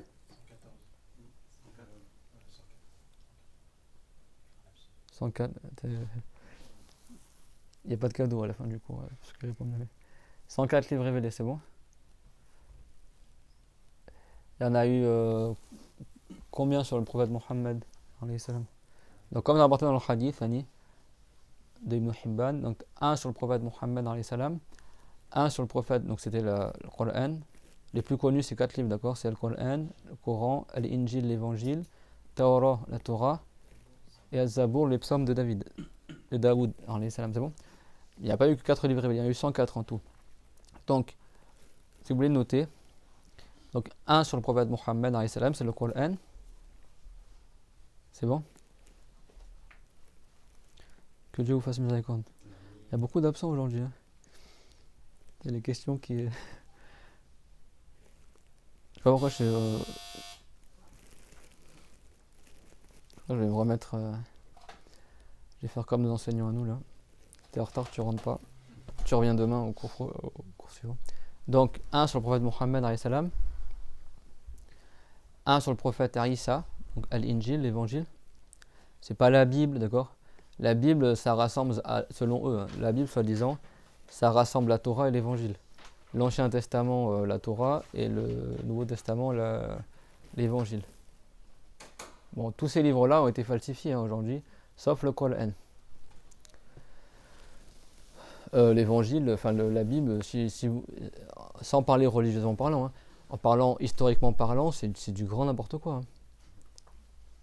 Le concile de Nicée, il y a eu 60 évangiles différents, après ils en ont gardé que 10, et après t'as les trucs apocryphes, t'as les trucs, soi-disant, ils prennent, soit si c'est un apôtre de Jésus qui a écrit, ou alors le copain d'un apôtre de Jésus qui a écrit, ça compte aussi comme un évangile, donc t'as l'évangile selon Matthieu, selon Marc, t'as des gens qui ont écrit des évangiles, c'est même pas des apôtres, soi-disant, de Jésus, mais on a pris leur évangile parce qu'il était copain avec un apôtre de Jésus, il a écrit son... Enfin, quand tu as 10 évangiles différents, rien que tu as l'évangile selon Matthieu, selon Jean, je sais pas qui, bah déjà, si tu as un seul livre révélé, pourquoi tu as 10 versions différentes? Et à l'époque, en Éthiopie, ils ont notre version, et chaque année, ils refont une nouvelle version. Ils changent chaque année des mots, des jugements, etc. C'est-à-dire qu'un chrétien, soi-disant, il faut qu'il rachète sa Bible chaque année. C'est comme le Larousse, en fait. Il faut que tu toujours refasses un update, une mise à jour. Alors que tu prends une Bible des années 70, t'as pas la même chose qu'une Bible d'aujourd'hui, par exemple. C'est pas la parole de Dieu. C'est bon? C'est pas l'expression de sa parole. Nous, le Coran, tu peux prendre un Coran de l'époque, il y en a encore des Corans qui existent aujourd'hui, qui sont de l'époque du prophète ou des compagnons. Tu peux lire dedans. Après, il faut savoir lire l'arabe, tout ça, mais tu reconnais les mêmes mots qu'il y a dans le Coran d'aujourd'hui. Rien n'a été changé. Depuis l'époque de Rothman jusqu'à aujourd'hui, on copie toujours le Coran de la même manière. Après, la calligraphie, elle change, mais les lettres, c'est les mêmes. Et ça, aucune personne ne peut le nier. Hein. Alors que l'évangile, qui était en araméen, après il a été traduit en grec, après du grec il a été traduit en latin, après dans le Vatican II, ils ont retraduit tout dans toutes les langues, après chaque période, ils refont une nouvelle édition. Ça, juste vous le dis parce que c'est des choses, c'est une culture, entre guillemets, que c'est bien d'avoir. Quand tu habites dans ces pays-là où de plus en plus ils essaient de monter les chrétiens contre les musulmans, des fois les chrétiens nous critiquent, ouais, mais vous avez le Coran, vous avez les hadiths, je sais pas quoi, ou ils essaient de croire que notre religion est falsifiée. Bah, des fois tu peux les faire taire comme ça. Je leur dis, mais vous, vos évangiles là, et c'est des faits historiques, là, même eux ils le savent ça, même eux ils le disent. Le concile de Nicée, il y a eu ça, il y a eu machin, tel empereur il arrive, il refait une traduction à sa sauce de l'évangile pour que ça corresponde mieux à ses... Enfin c'est ça, c'est du n'importe quoi. Comment à la fin tu considères que ce livre là c'est toujours le livre qui a été descendu du prophète Jésus? C'est pas la parole de Allah Azza wa Jal. C'est pas l'expression de sa parole. C'est clairement tout le monde, le Coran, jusqu'à aujourd'hui, aucune personne digne de raison ne peut nier que le Coran, il n'est pas falsifié. Tu peux réunir plein de Coran de plein de pays différents, de plein d'époques différentes, de plein de calligraphies différentes, tu verras que ce sera toujours le même. D'ailleurs, en Angleterre, quand ils ont retrouvé un Coran qui datait de l'époque des compagnons, ils ont ramené un imam, et l'imam, il a commencé à lire dedans, il a certifié que c'était le Coran. Même moi, tu me ramènes un Coran de l'époque du prophète, par déduction, tu arrives à relire les mots. Et tu vois, si tu connais les sourates par cœur, etc., bah, tu retrouves. Sauf que les lettres, elles sont un peu différentes. C'est en écriture koufique, il n'y a pas les points, il n'y a pas les harakat, mais tu arrives à relire. Et bien ça, ça n'a pas eu lieu avec les autres livres. Plus de 1400 ans, c'est toujours le même livre. Après, c'est juste qu'ils ont embelli l'écriture, ils ont rajouté des signes diacritiques, et ils ont mis des hizab, ils ont mis des numéros, etc. Mais ça reste toujours le même texte. Et ça, c'est pas du tout le cas, ni avec la Torah, ni avec la Bible. C'est clair? Donc ces livres-là n'existent plus, sauf le livre du Coran. À l'époque du prophète Mohammed, il y avait encore la vraie Torah, mais le livre des chrétiens, ils étaient falsifiés. Mais il y avait des informations qui étaient encore juste, c'était un peu mélangé entre le vrai et le faux, quoi. À l'époque du prophète, il y avait la vraie Torah, mais après c'était les savants juifs, ils expliquent un peu comme ils font les wahhabites aujourd'hui, quoi. C'est-à-dire le livre il est correct, mais après c'est eux qui interprètent à leur sauce, tu vois. Il y a beaucoup de similitudes entre les wahhabites et les gens du livre. Ce qu'ils font, c'est la même chose qu'ils ont fait à l'époque des prophètes antérieurs, quoi. C'est-à-dire que le livre il est correct, mais après ils l'interprètent d'une mauvaise manière, que Dieu serait dans le ciel, que Dieu est assis sur le trône, etc. C'est exactement le même processus. En fait, ce que les wahhabites y font, c'est ce qui s'est passé la même chose avec les gens qui ont suivi Jésus ou les gens qui ont suivi Moïse. C'est-à-dire qu'au début, c'était des musulmans qui avaient un livre révélé, et après, ils ont commencé à interpréter le livre en disant que Dieu est dans le ciel, etc. Ils ont falsifié. Et à la fin, ils sont allés jusqu'à dire que les juifs, ils sont allés jusqu'à dire que Rosa, c'est le fils de Dieu. Les chrétiens, ils sont allés jusqu'à dire que Jésus, c'est le fils de Dieu. Et si Dieu ne l'avait pas préservé, peut-être que les musulmans, ils auraient fini par dire que Mohammed est le fils de Dieu. Alors heureusement, le prophète alayhi salam, il a coupé l'herbe sous le pied dès le départ. Il a dit n'exagérez pas comme ils ont fait les gens du livre. Dites juste que je suis le prophète de Dieu et son esclave. Et vous avez vu, si tu es un enfant et tu apprends ce livre ou n'importe quel livre, depuis que tu es petit, tu apprends que Mohammed est Abdullah wa Rasuluhu, l'esclave de Dieu et son messager, ça te préserve en fait de plus tard dire qu'il est le fils de Dieu. Vous avez vu? C'est important ça. Donc, alhamdoulilah, Dieu l'a préservé cette religion. Donc 104 livres révélés. Donc Mohammed, combien il a reçu de livres, alayhi salatu wassalam? Alors juste aussi, Mohammed alayhi salam, on a le droit de l'appeler par son prénom, c'est bon, aujourd'hui. À l'époque du prophète Mohammed alayhi salam, c'était interdit de l'interpeller devant lui ni par son prénom. Tu dis pas ouais Mohammed comme ça. Tu disais Ya Rasulallah, c'est bon, Ya Nabi Allah. Ça c'était à l'époque du prophète alayhi salam. Par égard envers lui, quand tu parlais avec lui, tu parlais avec des usages qui montent son degré, c'est bon. C'est ça que ça veut dire. Mais nous, comment dire, c'est pas haram d'appeler un prophète par son prénom à la base si tu ne l'interpelles pas directement. C'est clair, tout le monde? Parce qu'aujourd'hui, il y a des gens, qu'est-ce qu'ils font sur internet, j'ai vu aussi, ils disent c'est haram, faut pas dire Mohammed, etc. Faut pas tout mélanger, quoi. À l'époque du prophète, et si quelqu'un dit Ya Mohammed aujourd'hui, on va pas dire qu'il a manqué de respect au prophète Mohammed, c'est bon. Mais durant son vivant, quand tu parlais directement à lui, tu n'avais pas le droit de l'appeler directement par son prénom. Tu dis ô Meshaï de Dieu, ô prophète de Allah, c'est bon? Il y en a, ils prennent des textes de l'époque du prophète et les appliquent à leur sauce. C'est pas haram de dire Mohammed. C'est bon? Le prophète, alayhi salam, n'est-ce pas qu'il enseignait à l'aveugle? Comme il rapporte à Tabarani, d'aller faire le wudu et de faire une invocation pour que Dieu le guérisse de sa cécité visuelle. Et l'invocation, c'est Allahumma inni as'aluka wa tawajjahu ilayka bi nabiyyika Muhammad nabiy ar-rahmah ya Muhammad inni atawajjahu bika ila rabbi fi hajati tuqdali. Ça veut dire oh Allah, je te demande par le degré du prophète Muhammad alayhi salam, le prophète de la miséricorde. Et après je dis oh Muhammad, je demandais par toi à Dieu, par ton degré, par ton mérite, dans mon besoin, et c'est pas que tu demandes au prophète, tu demandes à Dieu par le degré du prophète, pour que mon besoin soit rempli. Tu prends, comme on le verra, le prophète alayhi salam, il intercède pour la personne. Donc tu peux, par le biais du prophète, demander quelque chose à Allah azza wa jalla. Mais tu n'invoques pas le prophète, comme on a dit, nous on n'adore pas le prophète Mohammed alayhi salam. C'est clair, mon témoin, ce sujet-là? Donc le prophète, il nous enseigne de dire Ya Muhammad. Donc là, je parle pas des trucs du wahhabite, je parle même, il y en a qui croient que c'est haram de dire ça, dans le sens que c'est un manque de respect de dire Ya Muhammad. Le prophète enseigne de dire ça. Mais durant son vivant, on n'interpellait pas le prophète comme ça. C'est clair, mon tout le monde? Quand Abu Bakr il a envoyé les compagnons et certains musulmans pour aller combattre les apostats ou les gens qui refusaient de donner la zakat, leur slogan c'était Wa Muhammada, Wa Muhammad, dans le sens quoi. Donc ça c'est pas haram. Mais après, quand tu es en face du prophète alayhi salam, à l'époque des compagnons, quand tu voulais t'adresser à lui, il y avait des usages à adopter, quoi. C'est clair, mon tout le monde? Chaque jugement il a les détails. Donc, qui c'est qui a reçu un livre révélé encore? Isa, donc il a reçu l'évangile, un livre. Après, Moussa. Prophète Moussa, combien de livres? Alayhi salam. Hein? 11, d'accord? Bah, la Torah et les 10 tables de la loi. C'est bon?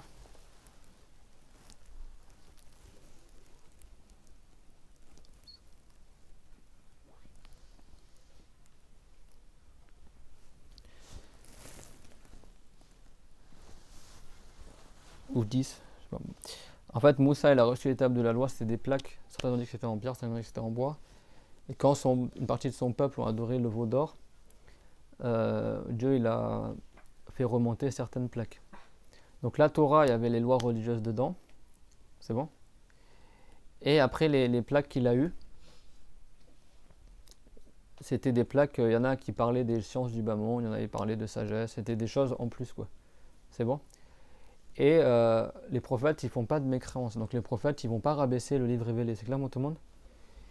Mais c'est possible qu'un prophète, il oublie qu'il a dans sa main un livre révélé et du coup il le laisse tomber, c'est bon?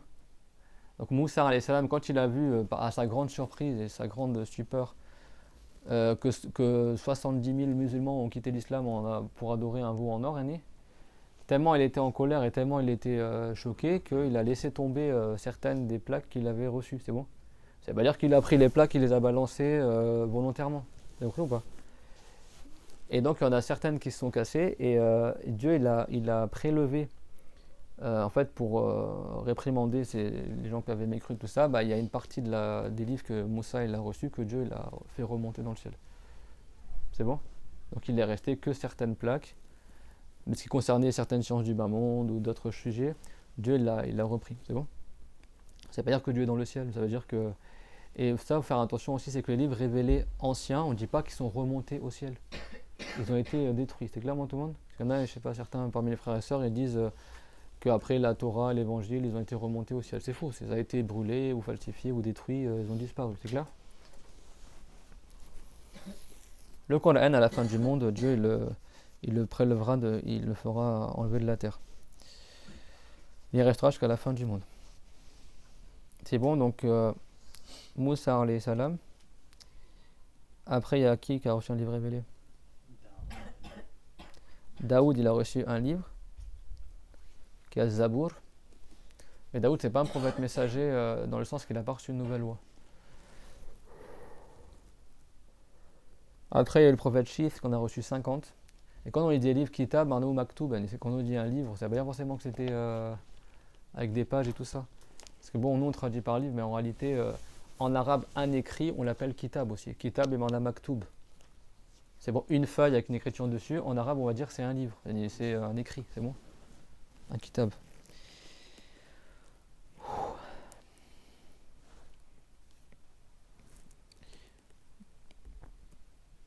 Donc Moussa, il a reçu 10 en plus de la Torah, c'est bon? Donc ça fait 11 en tout. Ibrahim 10, alayhi salam, on appelle ça les feuillets quoi, de Ibrahim. Idriss, il en a reçu 30. Idriss, d'accord?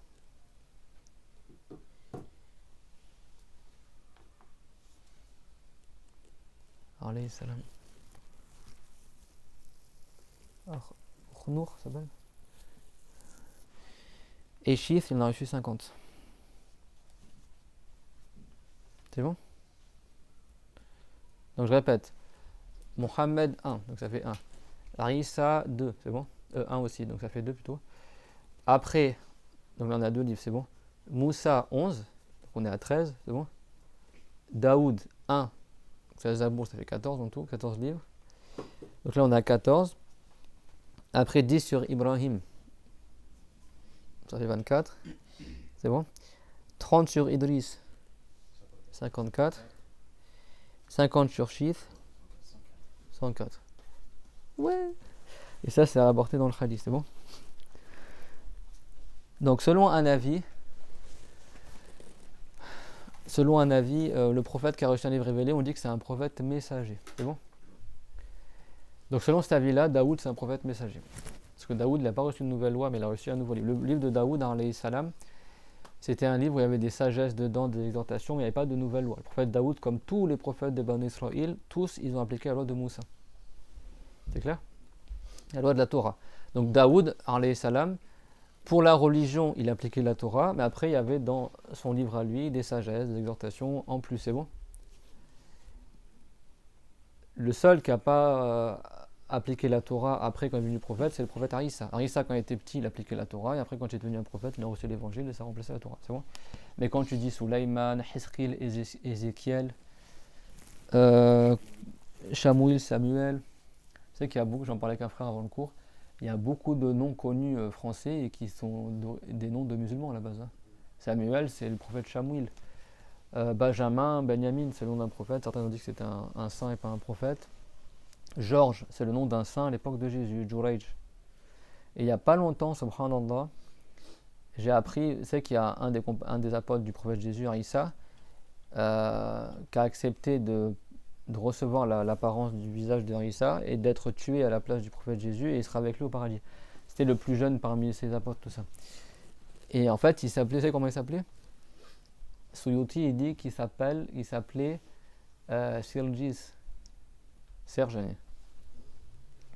Voilà, c'est le nom de l'apôtre qui est Sirjis, d'accord? Rahimahullah. C'est lui qui a été tué à la place du prophète Jésus. Parce qu'on avait dit soi-disant sur les chrétiens, ils ont une autre version de l'histoire. Hein. Dieu l'a dit. Ils l'ont pas tué, ils l'ont pas crucifié, mais il a été assimilé à quelqu'un d'autre. Parce que même quand les Juifs ils sont rentrés dans la maison où il y avait Jésus, Isa, Jésus, les anges ils l'ont pris, ils l'ont fait partir par une fenêtre, comme il rapporte Abu Daoud. Et quand les Juifs ils sont arrivés, tous les apôtres sont partis, il restait que Sirjis du coup au milieu. Et là les Juifs ils ont bugué en fait, entre guillemets. Et ils ont dit son visage c'est le visage de Isa, mais son corps c'est pas le même corps, tu vois. Mais comme il n'y avait que lui, ils l'ont pris lui et en fait Shubihalaum, c'est-à-dire que même eux ils n'étaient pas sûrs que c'était vraiment le prophète Jésus. Et après il a été crucifié, mais c'est pas sur la croix qu'ils étaient chrétiens. Et crucifié à la base c'est quand tu l'attaches sur un poteau ou sur une croix en X comme ça, mais c'est pas le truc comme ils font les chrétiens là. Et ils l'ont tué, mais et ceux qui l'ont vu être mis sur la croix, c'était genre 4 personnes et ils l'ont vu de loin, tu vois. Donc c'est même pas connu d'évidence chez les chrétiens qui sont même pas sûrs que c'est vraiment lui qui a été crucifié. Et quand ça a eu lieu, en catimini, quoi. Et les gens, ils ont vu de loin, quoi. C'est bon? Et même les Juifs, quand ils l'ont arrêté, ils ont vu que c'était pas exactement lui. Et comme il n'y avait que lui qui restait, et puis il avait le visage du prophète Jésus, ils l'ont tué. C'est bon? Certains savants du hadith, certains savants du tafsir expliquent ça. Donc en réalité, c'est même pas certifié qu'il a été. De toute façon, on sait que ça n'a pas eu lieu. En fait, c'est quelqu'un qui lui ressemblait. Dieu, il a fait il a donné l'apparence du visage à Jésus à son meilleur compagnon, son apôtre, Hawariyun.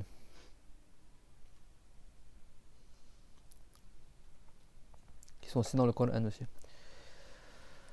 Ah, on va y arriver. C'est bon.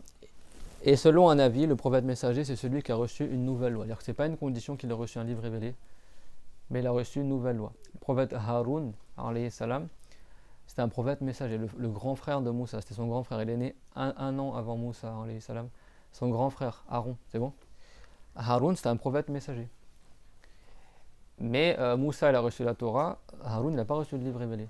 Et comme c'est un prophète messager, il a reçu au moins, ne me dites pas c'est lequel, d'accord, mais il a au moins, si tu appliques la règle, il a au moins reçu un jugement différent de la loi de Moussa. Il a reçu quelque chose en plus par rapport à Moussa, mais pas tout un livre révélé. C'est clair? Et après, voilà, il y a tout un sujet par rapport à ça. Est-ce que le prophète messager, il vient avec une nouvelle loi qui remplace l'ancienne loi, ou est-ce que c'est juste jugement par jugement? C'est-à-dire Haroun, par exemple, lui, il a reçu au minimum un jugement différent de la loi de Moussa. C'est-à-dire qu'il appliquait la loi de Moussa, sauf dans un jugement, il y avait quelque chose en plus. C'est bon? Certains savants, ils ont dit ça. Ils ont dit en fait que les prophètes messagers, en fait, ils appliquent la loi du prophète d'avant, sauf dans les nouveaux jugements que Dieu leur révèle. C'est clair pour tout le monde? Donc selon cet avis-là, tu peux dire que l'évangile, en fait, c'est la même loi que Moussa, sauf dans les jugements que Isa il a reçus différents de la Torah, c'est bon. Mais nous, les musulmans, comme il n'y avait plus d'islam entre Jésus et Mohammed pendant 400 ans, on ne peut pas dire le Coran, le prophète il a appliqué l'évangile et après, sauf parce que l'évangile a été perdu entre temps. C'est bon? Donc le prophète il est reparti de zéro. C'est vrai que le prophète, alayhi salam, il a dû. C'est quand il est devenu prophète qu'il a appris à faire la prière, qu'il a appris. Parce que personne ne lui enseignait l'islam avant. Il avait la bonne croyance, bien sûr, mais personne ne lui enseignait comment pratiquer l'islam avant qu'il soit prophète. Parce qu'il n'y avait plus d'islam. Alors que Jésus, quand il était petit, il a appris la Torah, il a appris à prier, il a appris l'araméen, il a appris l'hébreu et il pratiquait l'islam quand il était petit. Le prophète Yahya, c'est pareil. D'accord? Les prophètes antérieurs, depuis petit, ils apprenaient comment pratiquer. Le prophète Mohammed, alayhi salam, avant qu'il soit prophète, il pratiquait sans loi. C'est-à-dire qu'il s'isolait dans la montagne, il invoquait Dieu, mais sans prier, sans jeûner, il pratiquait sans suivre de loi. Mais avec la bonne croyance, bien sûr, tous les prophètes sont musulmans avant qu'ils soient prophètes, tout comme après. Donc le prophète Mohammed, alayhi salam, c'est comme si, il est un peu comme le prophète Nour, alayhi salam, à ce niveau-là. C'est-à-dire qu'il a été envoyé que à des non-musulmans. Il n'y avait plus rien quoi, à son époque, quand il a été envoyé en tant que prophète, il y avait les gens du livre et les mouchtikines et c'est tout quoi. Ceux qui adoraient le feu, ceux qui adoraient les idoles, et ceux qui adoraient Jésus, Marie, etc. Et ceux qui adoraient Rosaire, il n'y avait plus aucun musulman. Et ses parents qui étaient musulmans, ils étaient déjà morts. C'est bon? Le prophète Nour, alayhi salam, qui est parmi les meilleurs des prophètes. Nour, c'est le premier prophète qui a été envoyé à un peuple de non-musulmans. Noé.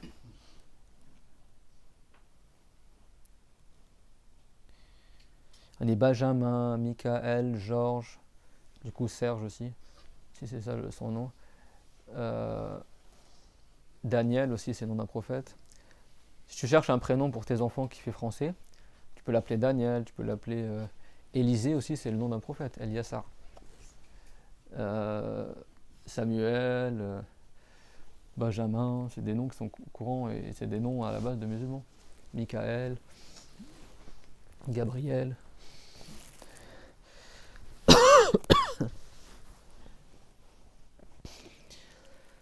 Allah.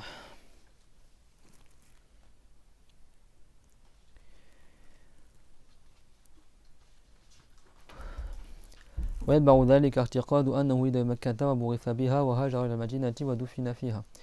Et il suit cela la croyance que le prophète alayhi salam est né à la Mecque. Donc il est né dans un quartier derrière la Kaaba. Aujourd'hui il y a une maison là où il est né, c'est une bibliothèque de la Mecque. Et il a reçu la révélation à la Mecque. Il n'était pas résident, il n'était pas dans la Mecque quand il l'a reçu, mais il résidait à la Mecque. Il l'a reçu dans la grotte de Hira, sur la montagne An-Nour, qui est un peu plus loin de la Mecque. La grotte de Hira, en taxi, tu mets à peu près 10 minutes en taxi pour y aller quoi. C'est en dehors de la Mecque, c'est un peu loin de la Mecque aussi, hein, c'est pas juste à côté. Hein. Mais comme il était résident à la Mecque, c'est comme s'il avait reçu la révélation à la Mecque. C'est bon? Donc ça, c'est un devoir de le savoir. Il est né à la Mecque, c'est bon? Il a reçu la mission de prophète à la Mecque. Et il a fait légère à Médine et il a été enterré à Médine. Donc il est mort à Médine et il est enterré dans la chambre de Aïcha. Et aujourd'hui, la chambre de Aïcha, elle est dans la mosquée du prophète. La mosquée a été agrandie, du coup ça se trouve dedans. Et il a fait légère bien sûr par ordre de Allah et pas par peur des mouchriquines. Le prophète est le plus courageux des gens, il n'avait pas peur. Il est resté 13 ans à la Mecque et 10 ans à Médine. Le prophète, alayhi salam, il a reçu la révélation à quel âge? 40 ans. Elle n'est pas venue le frère aujourd'hui là. 40 ans et il est mort à 63 ans. Il est resté 13 ans à la Mecque et 10 ans à Médine. Donc si tu avais peur des mouchriquines, tu vas pas rester 13 ans à subir la nuisance, il serait parti depuis longtemps. Et preuve en est, c'est qu'il a été parmi les derniers à faire l'hégire. Hein. Tous les compagnons et les compagnonnes, tous les sahaba, ils ont fait l'hégire avant le prophète Mohammed. Sauf Abu Bakr et Ali. C'est parmi les derniers quoi. Et le prophète l'a fait l'hégire, il restait encore Ali à la Mecque, après il les a rejoints plus tard. Mais genre, le prophète quand il a fait l'hégire, c'était parmi les tout derniers à partir. Hein.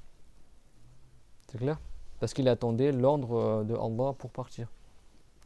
Et comme Abu Bakr al-Siddiq, il espérait être le compagnon du prophète dans son voyage, du coup lui aussi, il retint en cachette, il avait 2 chamelles, il les préparait comme ça, dans l'espoir qu'il sera celui qui partira avec le prophète, alayhi salam. Et après, quand le prophète il a reçu la révélation que c'est le moment de partir, il est allé voir Abu Bakr al-Siddiq. Et, parce qu'Abu Bakr au début il voulait partir faire l'hégire. Et le prophète il lui a dit attends, la'allallah yaj'alu laka sahiban. Attends encore, peut-être que Dieu il va t'accorder un compagnon de voyage. Sous-entendu lui quoi. Donc Abu Bakr secrètement il espérait que ça soit le prophète, son compagnon de voyage. Et après quand le prophète lui a annoncé qu'ils vont faire l'hégire, après il a pleuré Abu Bakr. Il a dit sors bataille, je vais avoir ta compagnie, tout ça. Et il y avait ses deux filles aussi Abu Bakr qui étaient encore restées là-bas. Elles ont préparé des provisions, etc. Et, et le prophète, alayhi salam, Abu Bakr il a voulu lui donner une des deux chamelles qu'il avait. Et le prophète il a dit non, il a dit je te l'achète si tu veux, je te donne un prix pour la chamelle, etc. Après ils ont pris un guide, ils avaient un serviteur et un guide aussi qui n'était pas musulman. Parce qu'eux en fait ils ont pris un autre chemin que le chemin habituel pour la Médine pour pas que les mouchriquines ils les retrouvent. C'est bon. Et après ils ont l'hégire qui est connu. Et donc tous les musulmans ils attendaient quasiment, ils étaient déjà là-bas quoi. Le prophète est parmi les tout derniers à être arrivé là-bas.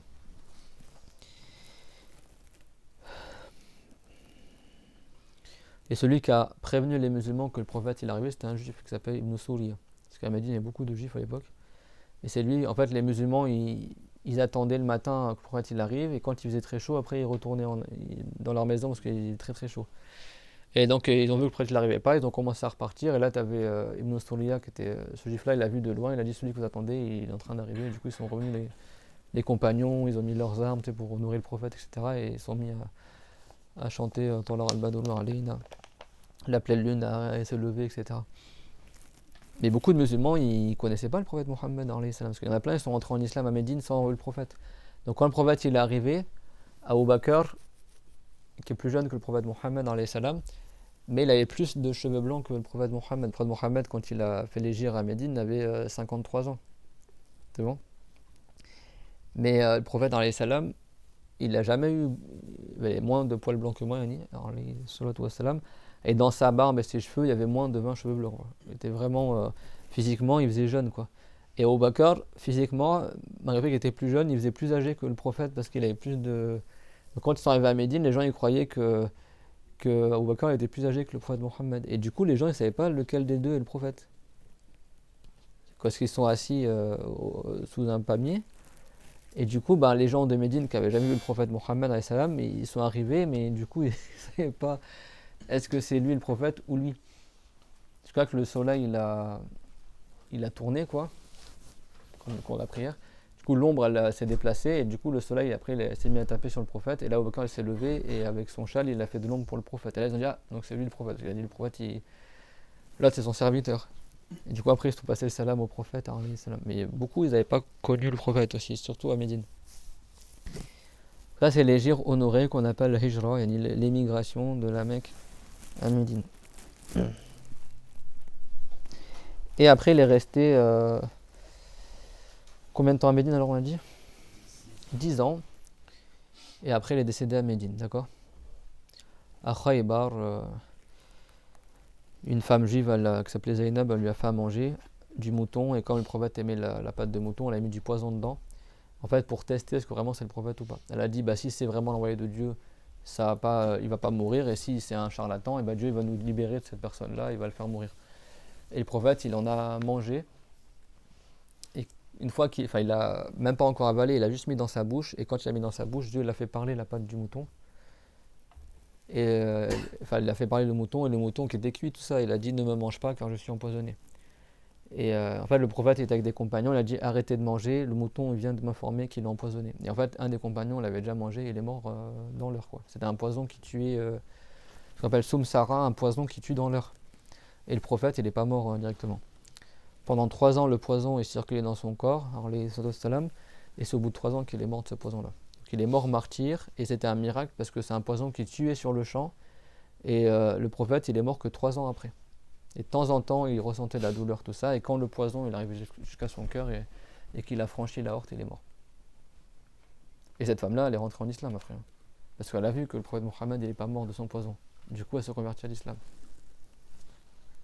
Et après, le prophète lui a demandé pourquoi tu as mis du poison Et elle a dit ben, je m'étais dit en fait que ben, si tu es un charlatan, Dieu va te faire mourir, et si tu es vraiment le messager, tu ne mourras pas. Mais au final, le prophète, il est mort de ce poison-là. C'est comme ça qu'il est mort. Il est mort empoisonné, soit wa salam. Mais ça a mis 3 ans. Et vraiment, à la fin de sa vie, les 10 derniers jours, c'est devenu très très intense la douleur.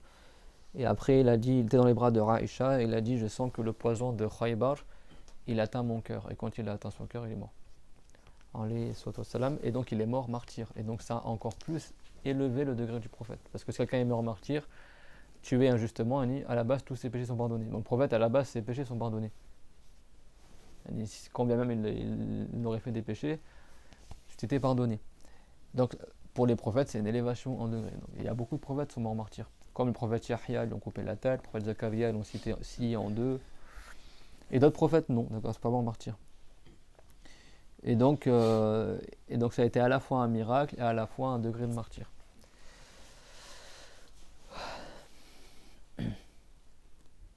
Et du coup, en plus de ça, ça a été la cause d'entrer en islam. Même la propre femme qui l'a empoisonné, elle s'est convertie. C'est quand elle a vu qu'il n'est pas mort. Le compagnon qu'on a mangé, il est mort direct dans l'assemblée. Et le prophète, il n'est pas mort. Et du coup, elle a su que son test, entre guillemets, il a marché. Elle est rentrée en islam. Mais malheureusement, le prophète avait déjà mis dans sa bouche. Et Dieu a voulu qu'il meure martyr. C'est pour ça que Dieu il a fait que le mouton, il ait parlé une fois que le prophète, il ait mis dans sa bouche la bouchée. Sinon, Dieu il aurait fait parler le mouton avant que le prophète y mange. Mais Dieu a prédestiné que le prophète il soit touché par ce poison-là, donc il l'a fait parler la brebis après que le prophète ait mis dans sa bouche le. Donc c'est comme ça qu'il est décédé, dans les bras de Raïcha. Et comme les prophètes sont enterrés là où ils meurent, il a été enterré dans la chambre de Raïcha. Franchement, je suis désolé, mais j'essaye de faire le cours en résumé, j'arrive pas. C'est clair, tout le monde? Donc il est mort à Médine. Il n'est pas enterré dans la mosquée, d'accord. Mais comme la mosquée a été agrandie et que la chambre de Raïcha était collée à la mosquée, du coup maintenant c'est comme si c'était dans la mosquée, quoi. Alors les salatu wassalam. Plus hier je faisais le montage de ce que j'ai filmé à la première Umrah en décembre quand on a fait léger entre guillemets de la Mecque jusqu'à. Je vous ai filmé quand on était à la Mecque, le voyage qu'on a fait jusqu'à Médine, et quand on arrive à Médine, et après quand le soir même on visite le prophète, les salatu wassalam. Inch'Allah, je termine, je vous enverrai la vidéo bientôt, Inch'Allah. Et du coup, tu vois là où le prophète il est enterré. Salatu wassalam. ويتضمن ذلك أنه صادق في جميع ما أخبر به وبلغ عن الله. Et donc cela comprend également qu'il est véridique dans tout ce qu'il a informé. Donc ça, c'est vraiment un point essentiel de la religion, c'est que le prophète, et n'importe quel prophète, ne se trompe pas dans la religion. Dans le Coran, Dieu l'a dit, وَمَا يَنْطِقُ عَنِ الْهَوَىٰ إِنْ هُوَ إِلَّا وَحْيٌ يُوحَىٰ, que le prophète ne parle pas de sa tête dans la religion, et il ne fait que transmettre une révélation qui lui a été révélée. Et il y a la même parole dans la Bible, falsifiée, c'est bon? Et il ne parle pas par passion, il ne fait que transmettre la révélation. Ça, c'est quand ils décrivent le paraclet, du grec parakletos, qui veut dire l'intercesseur. Parce que le prophète, on l'appelle aussi celui qui est le shafir al-mushaffa, celui qui intercède. Et dans les livres anciens, il était décrit le prophète Mohammed. Il était cité aussi, Ahmed. D'accord? Mais ça, quand ils ont falsifié les livres révélés, ils ont changé. Qu'est-ce qu'ils ont fait en fait? Au lieu de mettre le nom du prophète, certains ils disent qu'en fait, ils ont traduit le sens du nom. Comme ça, on ne voit plus son nom, tu vois? Donc les chrétiens ils vont dire non, mais c'est le Saint-Esprit qui va revenir, je sais pas quoi, etc. Dans la Bible, c'est marqué qu'à la fin du monde, il va apparaître le paraclet. Et parmi ces signes, c'est qu'il ne parlera pas par passion et qu'il fera que transmettre ce qu'il lui est révélé. C'est le prophète Mohammed. Et en fait, ils ont gardé le mot en grec, tu vois, en fait, c'est l'intercesseur, c'est-à-dire le prophète Mohammed. Et le nom du prophète Ahmed est cité dans les livres révélés, dans la vraie Torah, dans le vrai évangile, comme c'est marqué dans le Coran. Que le prophète Jésus a dit aux apôtres, et je vous annonce la bonne nouvelle, qu'il viendra après moi un messager qui s'appelle Ahmed. Et Ahmed, personne avant le prophète Mohammed a été nommé Ahmed. C'est bon? Je suis désolé, j'aimerais bien vraiment faire le cours en arabe, mais j'arrive pas, j'ai pas beaucoup de souffle. C'est bon? La had qabla Muhammad sumiya Ahmed. C'est vraiment un nom que Dieu il a réservé au prophète Mohammed. C'est pour ça que les gens ne se sont pas trompés. Les gens du livre ils savaient très bien Et personne n'a été appelé Ahmed Mohammed avant le prophète Mohammed, alors que Mohammed, c'est un nom qui existait, qui était utilisé avant le prophète Mohammed, c'est-à-dire celui qui est loué. Et c'est pas Mahomet, Mahomet, c'est-à-dire celui qui n'est pas loué. Ça, c'est un nom qui a été inventé par certains ennemis de l'islam pour rabaisser le prophète Mohammed. Il n'y a que en France qui emploie ce mot-là. Les Anglais vont dire Mohammed ou Mohamed, mais ils ne vont pas dire Mahomet. Mahomet, certains ont dit que c'est Voltaire qui l'a inventé pour faire plaisir à certains égarés. Là. C'est une insulte du prophète. Mahomed, si tu traduis en arabe, Mahomed, ça veut dire celui qui n'a pas été loué. Et c'est fort possible qu'en hébreu c'est le même sens. Que Mohammed en hébreu, ils disent c'est le même sens que Mohammed en arabe, celui qui est beaucoup loué. Parce que l'hébreu et l'arabe c'est très très proche. Donc nous on n'appelle pas le prophète Mahomet. T'as déjà vu un musulman qui s'appelle Mahomet? Ça c'est un nom qui a été inventé par certains musulmans pour rabaisser le prophète Mohammed. Il s'appelle Mohammed, d'accord? Mohammed de Tahmid qui veut dire celui de qui on fait beaucoup l'éloge. Et ça, il y en a qui croient que je parle de ma tête quand je dis ça, c'est écrit dans les livres de religion des savants depuis des siècles, c'est un fait révélé. Et si tu as appris un peu la langue arabe, c'est très bien que Mohammed, c'est le mafroul du verbe Hammada yuhammidu. Mohammed, c'est celui qui fait beaucoup l'éloge, et Mohammed, celui de qui on fait beaucoup l'éloge. Et Ahmed, ça veut dire Ahmadul Hamidin, celui qui loue le plus Allah. Donc Ahmed, c'est-à-dire celui qui fait beaucoup l'éloge de Allah. Et Mohammed, c'est celui au sujet duquel on fait beaucoup son éloge.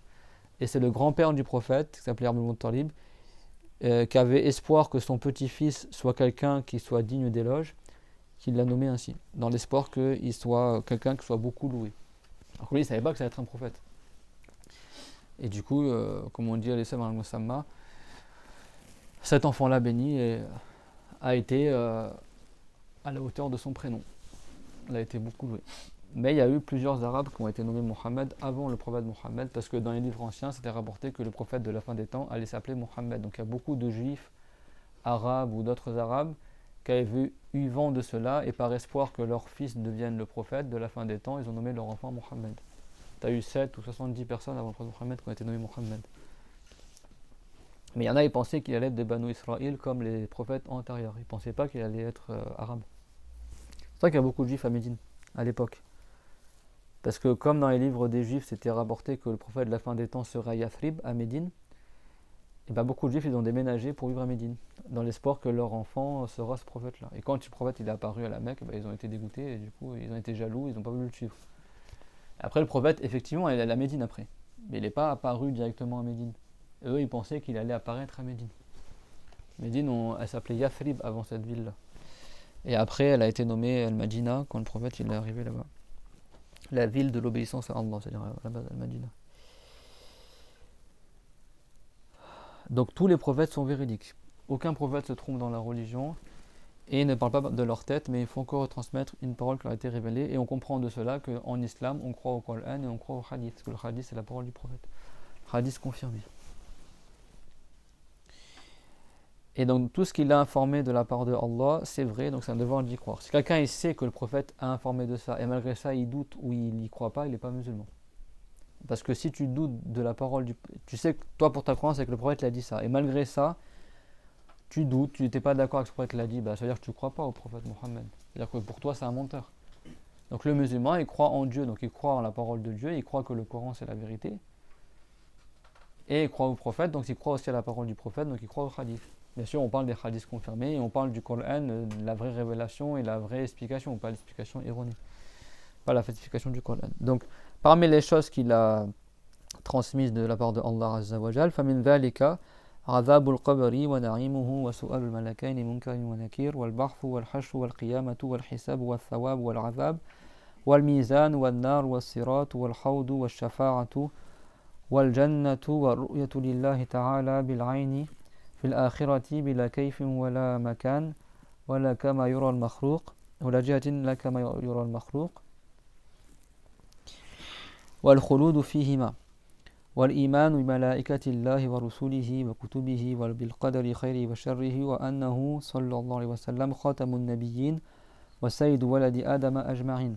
Donc parmi les choses qu'il y a un devoir de croire sur chaque musulman responsable, il y a le châtiment de la tombe, les délices de la tombe, l'interrogatoire, il y a la question des anges Munkar et Nakir dans la tombe, la résurrection, le rassemblement, le jour dernier, le rendement des comptes, il y a un interrogatoire sur les actes qu'on a fait, la récompense, le châtiment, la balance, le feu de l'enfer et l'enfer, le pont qui mène au paradis, le bassin qui est avant le paradis, l'intercession, le paradis, et le fait que Allah sera vu dans l'au-delà sans qu'on voit une apparence, sans qu'on voit un corps, sans qu'on puisse l'imaginer, sans comment, sans endroit, sans direction, pas comme sont vues les créatures. Parce que Dieu a créé les corps, donc il n'est pas un corps. Donc les musulmans dans l'au-delà, ils verront Allah, et sans que Allah soit quelque part. Les musulmans, eux, seront au paradis, et en étant au paradis, ils verront, sans que Allah soit au paradis, ils verront leur Seigneur, c'est bon? Quelle que soit la direction, ils regardent. Sans voir quelque chose dans une direction, sans voir un volume, sans voir une apparence. Et la foi aux anges, donc ce sont des êtres créés à partir de lumière, qui sont tous musulmans, qui sont ni mâles ni femelles, qui ne mangent pas, qui ne boivent pas, qui ne désobéissent pas à Allah. La foi aux messagers de Dieu, donc aux prophètes. La foi aux livres révélés, comme on a vu tout à l'heure. La foi en la prédestination, qui est le fait que Dieu est créé conformément à sa science. Tout ce qui existe dans le monde, soit du bien ou du mal, c'est créé par Allah et voulu par Allah et prédestiné par Dieu.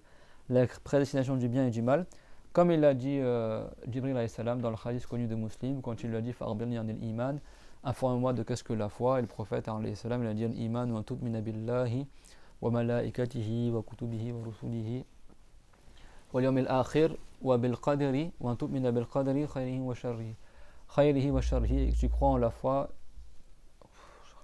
côté la foi en la prédiction du bien et du mal. Et ça, on ne dit pas que c'est les piliers de la foi, mais c'est les sujets importants de la foi. Parce que les seuls piliers de la foi, sans lesquels tu n'es pas musulman, c'est de croire en Dieu et en son messager. C'est tout, c'est bon? Si quelqu'un n'a jamais entendu parler des anges, il reste musulman, c'est de croire en Dieu et en son messager. Si quelqu'un n'a jamais entendu parler des livres révélés ou des prophètes antérieurs, il reste musulman. En revanche, si quelqu'un ne croit pas que Dieu prédestine les choses, lui, il n'est pas musulman. Mais on ne dit pas les piliers de la foi, ça c'est faux de dire ça. C'est-à-dire que sans ça, l'islam ne serait pas valable. Il y a plein de choses que c'est pas sans la raison, c'est bon? Que c'est pas sans transmission. Et si nous, on n'a pas appris les anges, on va savoir que les anges existent. On ne peut pas le savoir tout seul. Par contre, si quelqu'un ne croit pas en Dieu, en son messager, lui, il n'est pas musulman. C'est clair, tout le monde? Donc ce sont les sujets importants de la foi. Certains de ces sujets-là, on peut les connaître par la raison, et certains, on les connaît que par transmission.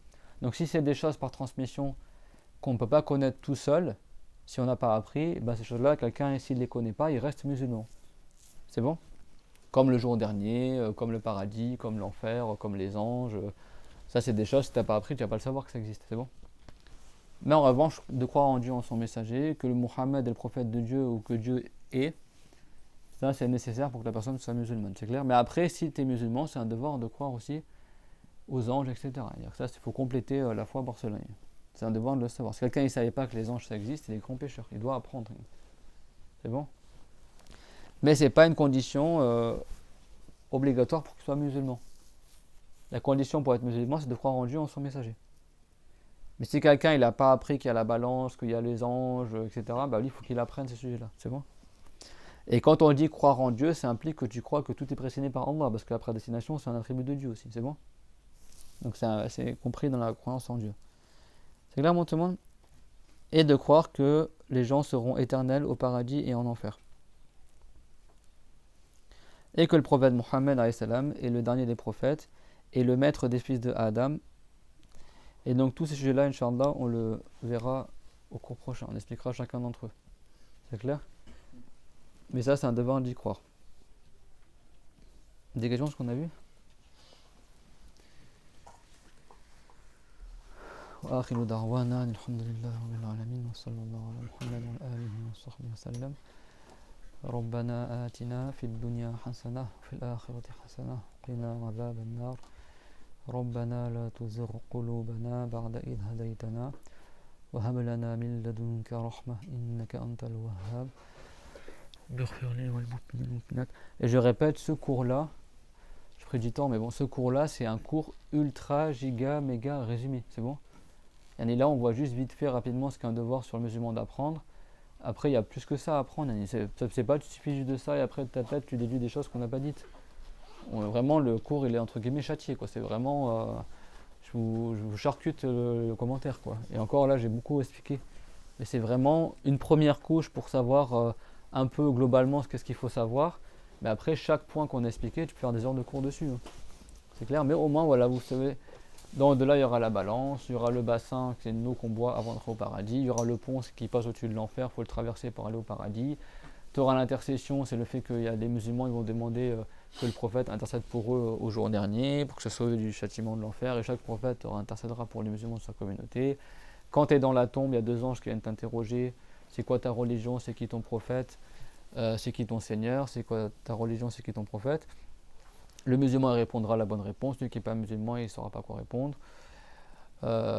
Également, il y a le paradis, il y a l'enfer, il y a la récompense, c'est ce qui rend heureux le musulman dans l'au-delà, le châtiment, c'est ce qui rend malheureux la personne dans l'au-delà.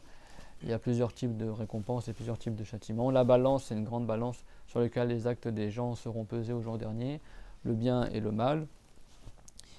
Également les anges, également les livres révélés, on a expliqué tout à l'heure, les messagers, les prophètes, on a expliqué tout à l'heure. Également la prédestination, on a expliqué tout à l'heure. Et le paradis, c'est au-dessus du 7e ciel, l'enfer, c'est en dessous de la 7e terre. Le paradis, c'est la demeure éternelle de la félicité pour ceux qui ont cru. L'enfer, c'est la demeure éternelle du châtiment pour ceux qui ont mécru, etc. D'accord ? Ça, c'est vraiment en méga giga résumé. Mais ça, c'est ce qu'on verra la semaine prochaine. D'accord ? Que Dieu vous préserve. Barakallahu fikum.